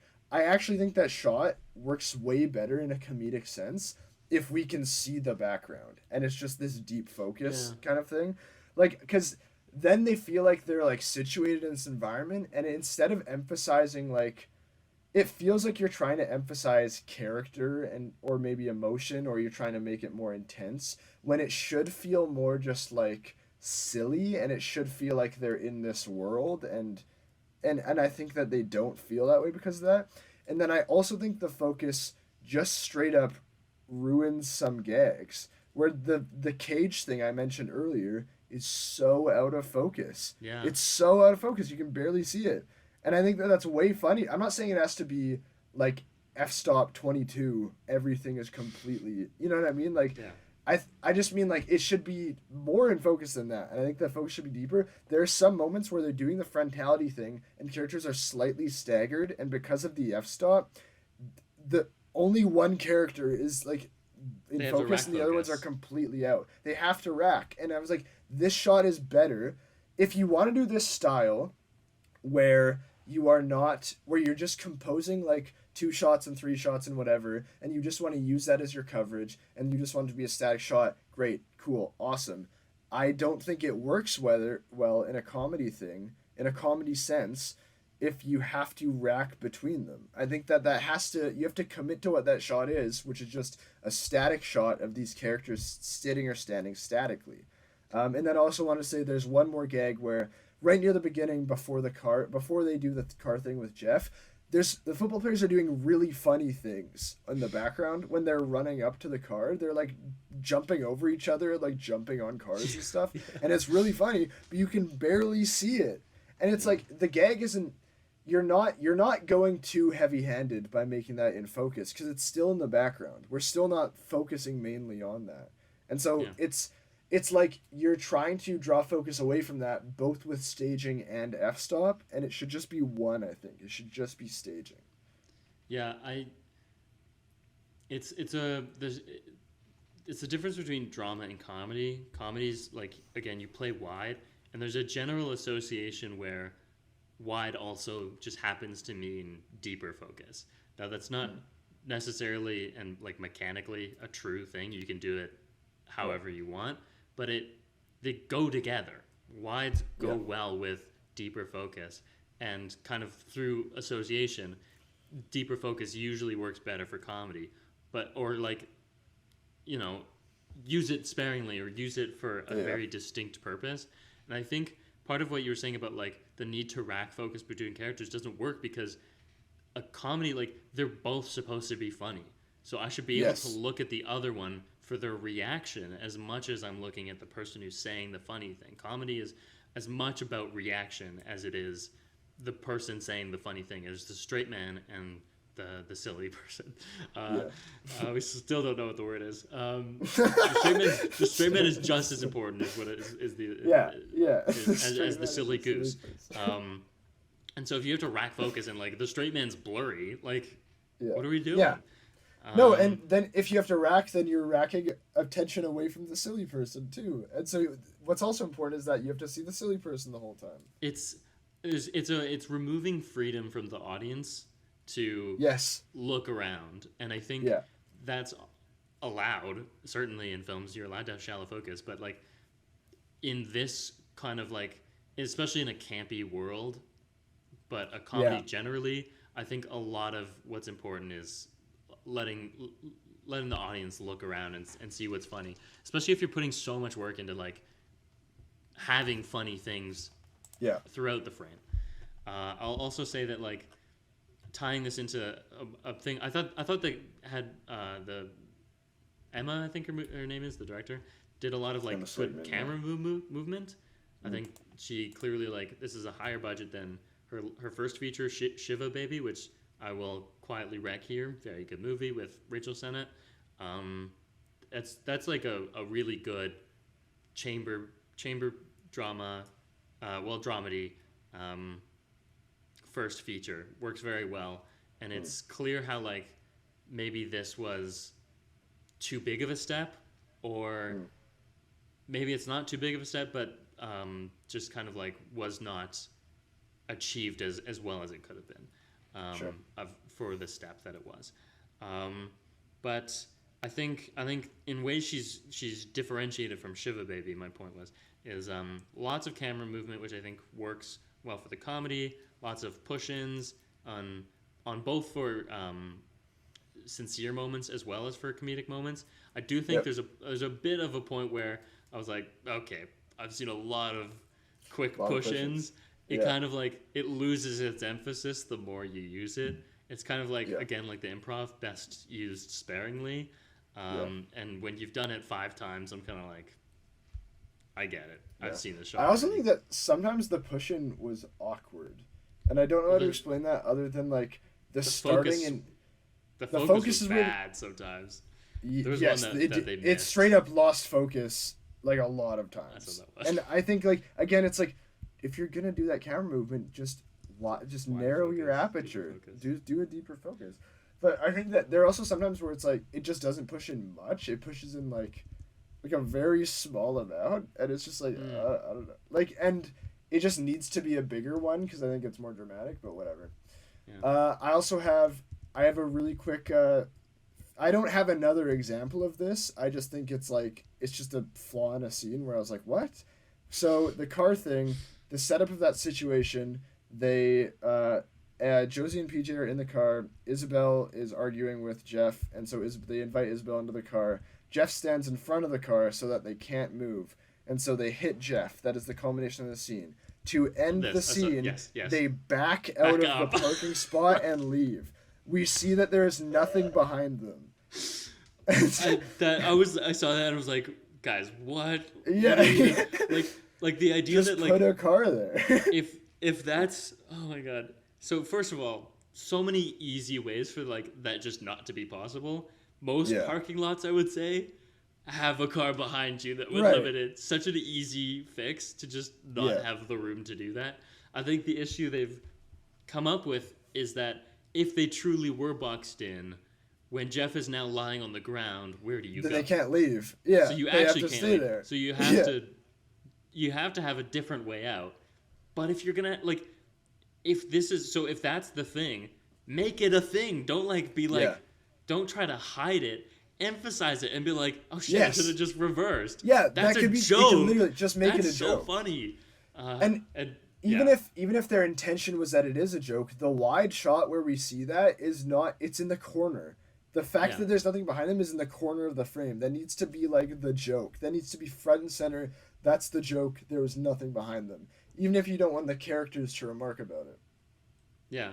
I think, it should have been a moment where, like, the football players are, like, still in front of them, and, like, the second-hand man is like, I'm going to kill you guys. And then they're like, oh, no. And then one of them's like, back up. And then Ao's like, I could have done that the whole time. You know, you have to do something with it. But I do think that kind of like summarizes this movie generally. It's like funny, but quite flawed, like quite a large number of flaws and oversights. And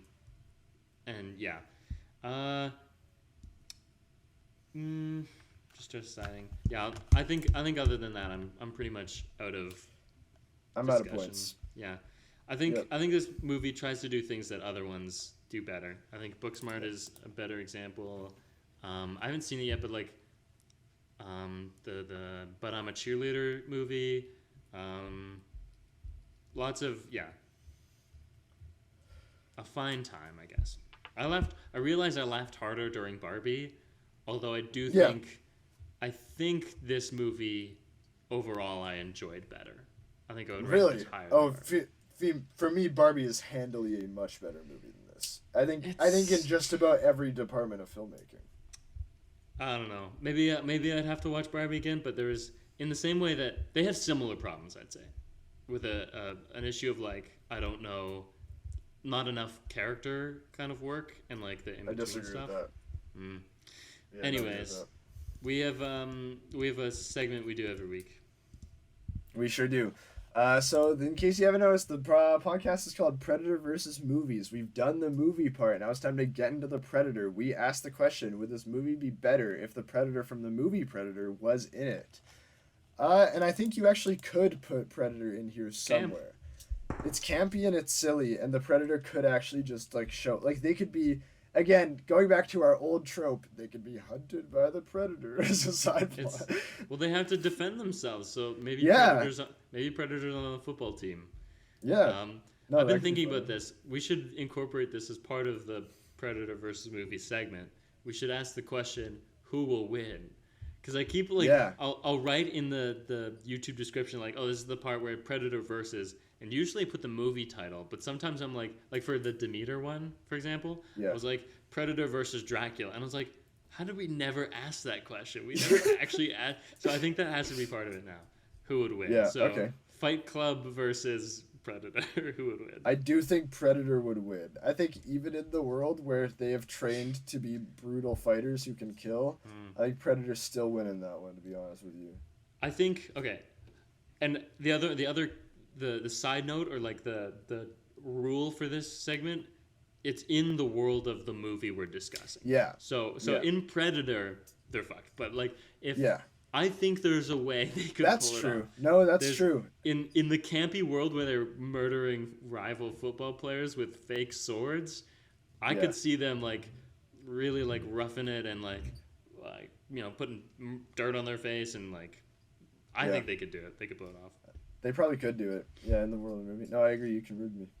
And I think he would definitely kill some high schoolers though. I think there would be some casualties from the Yeah. Predator. But that's the end of that segment. Peter, do we have a segment? Peter's not here, just kidding. Predators Picks is the segment where we talk about things we've seen. Aiden. You sure do. So I haven't seen too many because I've been busy. I've been a busy guy. But I watched 2 movies. So I finally watched one movie that is frequently listed as like one of the greatest movies of all time. People put that on their list often. The Prestige, right? No, I did watch that, but what I mean to say is that I watched Federico Fellini's La Dolce Vita, which was a very good movie. This is The very Sweet well Life? done. Yeah, it's like the Sweet Life, the Good Life, whatever. Yeah. I don't One even of those speak things. Italian. I'm just a genius. And you got it, yeah. Nice, dude. But yeah, this was a great movie. Clearly a master of film form. Like this is just like it's like the cliche film school thing where like of course I'm a film student and therefore I really like Fellini. But like it's a great movie. Like it's very, and it's funny because I've seen 8.5, which is another movie where I'm like formalistically incredible. Like it's incredible what they're doing here, but I didn't like that movie that much, and I thought it was actually kind of self-indulgent and not great. This one I actually think is kind of tackling similar ideas to that, but in a much more intelligent way, and I think in a way that is just depicted a lot better. Is this the one with the paparazzi? Yes, this is the movie that is the origin of the term paparazzi. That's the clip I saw in our shared class with that one film Yeah. with film With that teacher one who film said, pop, "Make a rule and break it." So I've seen the paparazzi clip. Oh, Seems I good wasn't from that. talking. I wasn't talking about. I don't think we're talking about the same guy right now. Oh, who are I you? don't know. We don't need to hide it. I'm talking about Milos. Yeah. We don't need to censor the name. Oh, I watched that in that class. He showed a clip from Oh, really? La Dolce Vita.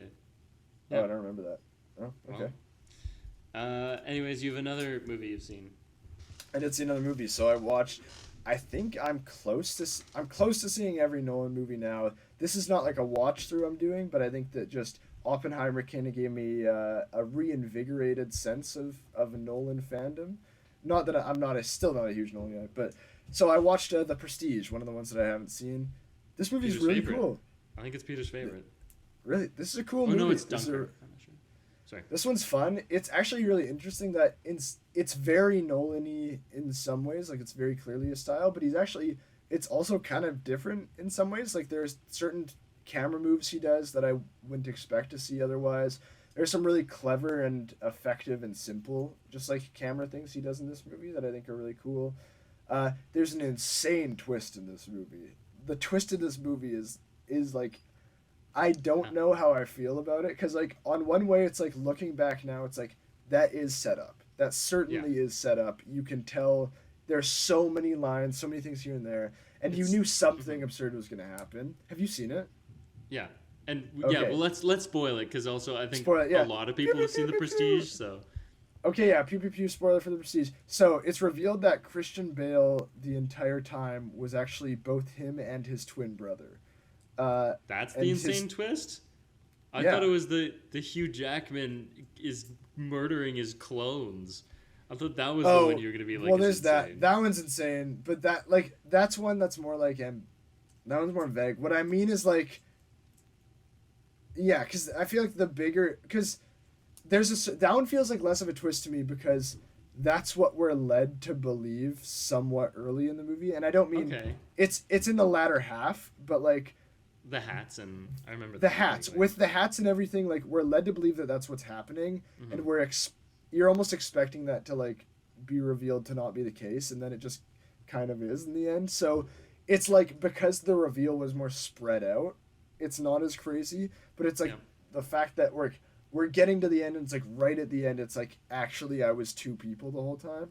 I think that works. I do think it works. It's just a funny twist. It's just like, that's just kind of insane to me, because it reminds me of like a telenovela kind of, like, it's like a soap opera like kind of twist, and so that's why it's like, it's almost like a silly twist, which I think is funny. Whereas like the Hugh Jackman one is bizarre, but not as silly in the same way. Okay, what I'll say is, I've seen this movie once and a while ago, and I should rewatch it. And I think I'll say, to something you said earlier, I think why people like this movie is kind of like, I was just hearing someone talk about this on a different podcast. They said it was the indie rock choice of like the Nolan kind of cornucopia. And I think what that means is like, a lot of his movies kind of like are catering to one kind of thing. There's a lot of sci-fi thrillers. You know, you got your Inceptions, your Tenets, your Interstellars. You've got your Batman trilogy, and then this is one of those like outliers where he has not done anything quite like this. And I think Dunkirk is another sort of example of that. Yeah. Memento. Anyways, as to the twist thing though, what I like about that is, it's like, from what I remember, Hugh Jackman is just kind of like super obsessed at like, how is he doing it? How is he doing it? And he's coming up with like ways that break the laws of nature. Yeah. And like the laws of the universe, to like try and figure out what is actually like the simplest answer. And it's just it's so ironic that like, it's actually just like a twin brother, and meanwhile he's like cloning himself and maybe dying every night. Like the question is always, which of him is in the tank? Did the original die like a month ago when he first did the trick? We don't know. And I think it's an interesting thing as well, where like, I think that this movie actually weaves in a lot of themes that are really interesting, and one of them being like dedication to art and that kind of thing, and like that, you know. And I think that it has some interesting things to say about that, where it's like, Christian Bale is so committed. Both Christian Bales are so committed that it's like, you know, it's the thing where their entire life was like a con, and where it's like, they're sharing one life. Their whole life has to be lived as one person, which means one person is always subjected to just like living, I don't remember where, but like having to hide, and so they don't get to live as real people. He's the ingénieur, or ingénu, or whatever. He's the, I'm forgetting the real word they use, but he masquerades as like the what Does he have a Michael mask? Caine is. No, well, he's in like makeup. He has like a beard and a hat. He's the guy. He is what Michael Caine is to Hugh Jackman. He masquerades as that. Okay. But I don't remember. And then it's interesting that it's like, Hugh Jackman is literally dying for this, but also you question like whether Hugh Jackman is even really about it. Like, he just doesn't seem to have the sauce in the same way. You know. I bet that's what like Roger Ebert was saying back in 2006. I don't think he has the sauce. They don't have the same juice for it. Yeah. But yeah, no, I did like this movie. I thought it was really fun. Nice. I watched a bunch of movies because it's been 2 weeks. Most recently, I watched Bottoms. I'm in Booksmart. Okay, I was wondering why that was there. Watched Bottoms. No, I watched Booksmart. Much better version than this. Like I said, I think that's a 5-star movie. Which it doesn't mean like that's like my favorite movie in the world, but like watching it, I was like, this movie has no flaws, and also I really enjoyed myself watching it. Lots of movies are like more than that, even some that I would rank lower, but just like on its own, it is 5 stars. I watched They Cloned Tyrone, a little Netflix movie starring John Boyega, Teyonah Parris, and Jamie Foxx. Jamie Foxx, thank you. Very fun. Just like a silly little sci-fi thing. You might enjoy this actually, Aidan, because it's kind of like that weird sci-fi-ness.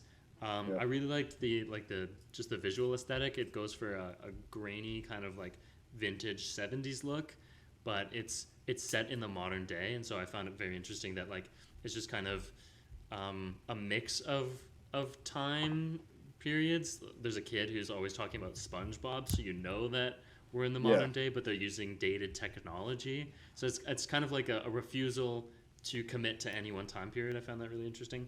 I do think the story could have been better, and it's I don't know. I found it boring at one point. So like there's a second act lull I found, but I found the first bit quite engaging as they're kind of figuring out the mystery, and the characters are very strong. I watched a movie called 5 Easy Pieces. It's a 1970 film. This is, I think, Jack Nicholson's first leading role. Okay. It's part of the I think the New Hollywood movement, or so I was told after I watched the movie. I had to do some reading on it. Checks out in the 70s. Yeah, it's a movie where it's this guy who comes from like an upper class life, who is trying to live a lower class life because he hates the upper class. He finds them pretentious, but he's really just a drifter, and so he's not really happy where he is. And he learns that his father suffered a double stroke, and so he goes back home to visit his father. But he's kind of out of place at the beginning of the movie and out of place at the end of the movie. And it's just kind of like this detached, isolated person who just is completely unfeeling. It's quite the character study. I found it kind of hard to get into, probably because the character is so detached and just like not a nice guy. Jack Nicholson has this great face that he does. He also does it in The Shining, where it looks like he wants to kill his partner, either his wife or his girlfriend. Like he just has like I want to kill you. Like he looks like it's quite scary. But like from an acting perspective, like that is a fantastic face he's got there. To be able to like pull that off, and like he's just like seething with anger. But like I don't know, I thought it was fine. It was okay. But like well made, but like I didn't get a lot from it. I watched a movie called Freddy Got Fingered. This is the Tom Green movie from the early 2000s. Tom Green is a Canadian. Do you know who he is? I have vague understanding. See, this is the thing. Is like we missed it. We're too young, so we don't really know who he was, but we've heard about him. He's in the Eminem song. Yeah, he's mentioned in the Eminem apparently, song. He humped a moose. You're right. That's all I know about him. So that's the only reason we know him. Yeah. So I was like, well, I gotta watch this. But also, this movie is infamous for being, like, Roger Ebert reviewed it and said it was, like, one of the worst things he's ever seen in his life. And people either love it or hate it. It's a movie that is quite divisive. And so this movie, I'll explain Tom Green for you and for anyone else who doesn't know. Tom Green is basically what started anything Eric Andre does that started with Tom Green. He originated that, like, absurd, loud, obnoxious personality who is just trying to annoy people, and then we are watching him annoying people and finding that funny. And so he would do on the street interviews, very like Billy on the Street kind of stuff. All of these people kind of like are taking influence from Tom Green, and he's from Canada. Anyways, nice. So he was given, because he was so popular on like MTV and stuff, he was given $15 million to make a movie, and there's lots of people like projecting onto this movie like what the intent was this Tom Green just making a really bad movie, or like getting money to make a movie and making a really bad one. But I take the other camp. The idea that he was given money to make a movie and said, I'm going to make the dumbest fucking waste of time, waste of money movie I possibly can for this budget. Not only that, but I'm also going to like write something that looks like on paper, like plots out like the perfect like beat. It fits a structure, but every single scene is just insanity and just like devolves into like complete like nothingness. And I did enjoy it. I don't think it's like a masterpiece even by like that kind of like understanding of it, but I found it really funny because it's just like a refusal as much as it is like character going on a journey fighting. He's in conflict with his dad, who's played by Rip Thorne. Rip Thorne is killing that performance of like just like asshole dad who wants to kill his son. And yeah, there's scenes in the movie where he's like, Tom Green is just saying like, yeah, I'm gonna spend all this money, and like it's great. Like I'll just spend all this money, and it's clearly like a wink at like I'm wasting the studio's money to do this insane bullshit, like renting a helicopter, shipping his house to Pakistan. Like I just found it so funny and quite like the middle finger to the studio system, or at least that's how I chose to read it. Not everyone does, but even just like as an enjoyment level, I found it very funny. It's going for gross out humor, which sometimes didn't work, but like also just like absurd things happen. So there's a scene where just completely out of nowhere, he lives in his parents' home, and Rip Thorne comes downstairs and he hears the shower, and he's like, he's been in the shower forever, and he's like, he turns off the hot water, I think, and he goes, ha ha ha, how does that feel? But that sucks.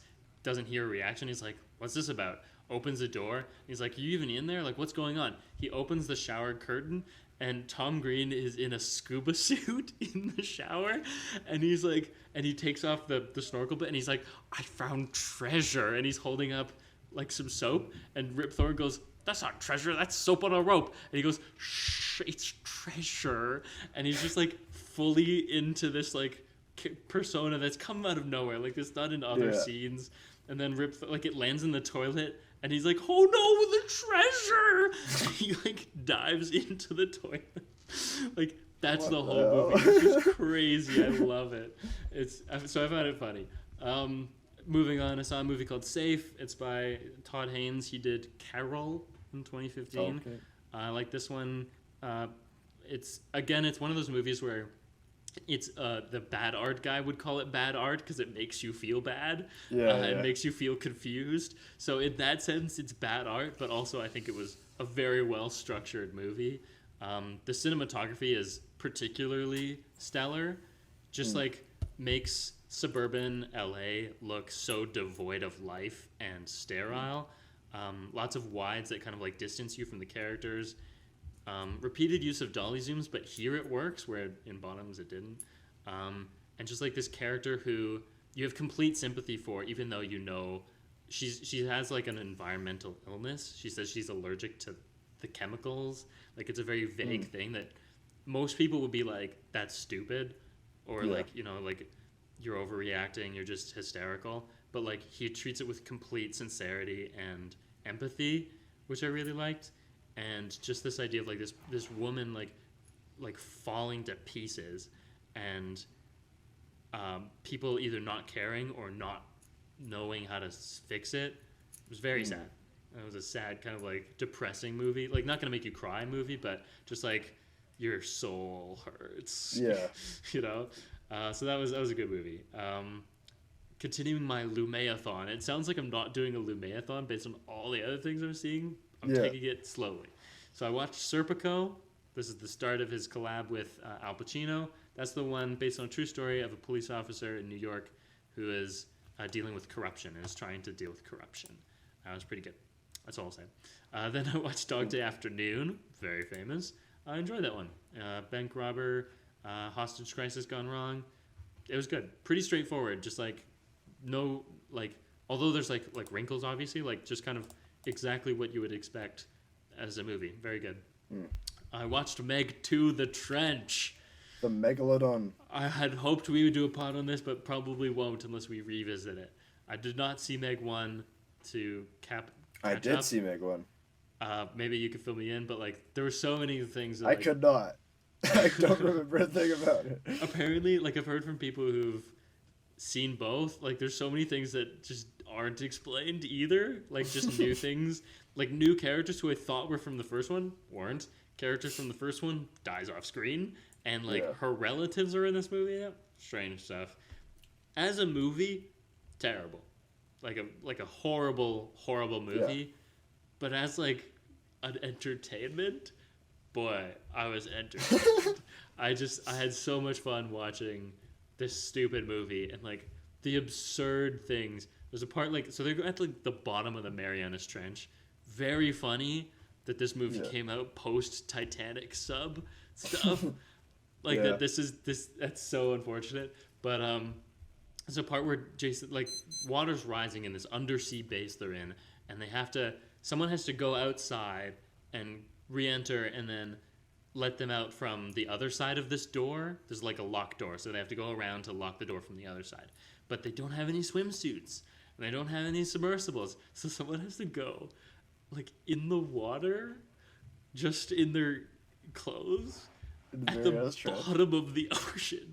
And he's like, oh, it's okay. All I have to do is blow the air out of my sinuses and then I'll be safe. I'll just blow the air out of my nose and then the pressure, I'll be okay. And I'm like, no, you won't. That's not true. Let me just tell you, that is a lot of water above you. You're going to get crushed. And he was okay. He survived the movie, surprisingly. Very silly movie, but funny from like a detached perspective. Like I'm not laughing at what the movie wants me to laugh at. I'm like, this is a really dumb movie.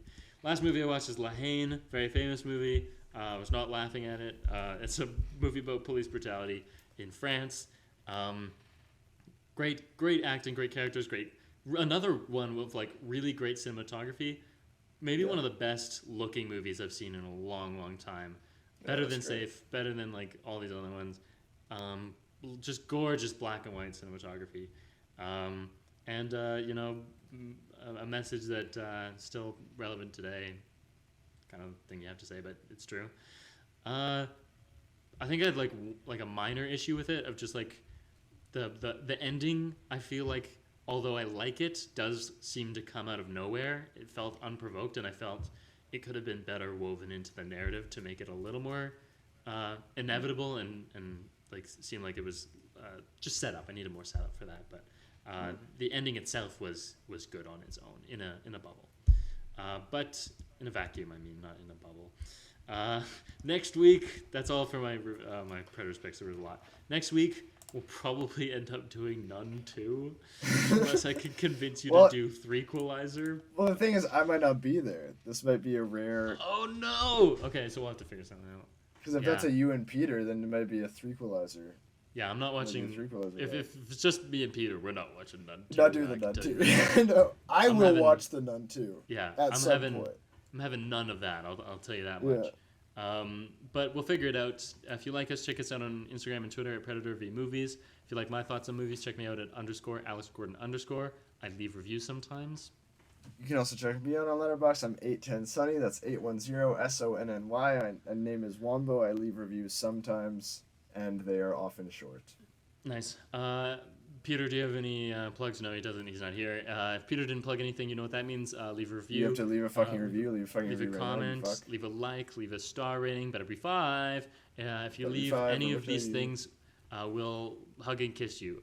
And kill also... you. And shoot you in your goddamn skull and cut your face off. We're not supposed to tell them that part. Oh, okay. No, we're actually going to hug you. We know that. Well, just the kissing. Just the kissing. And hugging. Consensually. Because you'll say yes, please. But we just know you will, and we'll read it out. If you have a comment, make it funny, we'll read it out. But if it's inappropriate, we'll still read it out. But just kidding. We're making up the rules as we go. Until next time, I'm Alex. I'm Aidan. No Peter. And this was Predator versus Movies. See you next week. That's a lie half the time, by the way. See you next week. Big liars.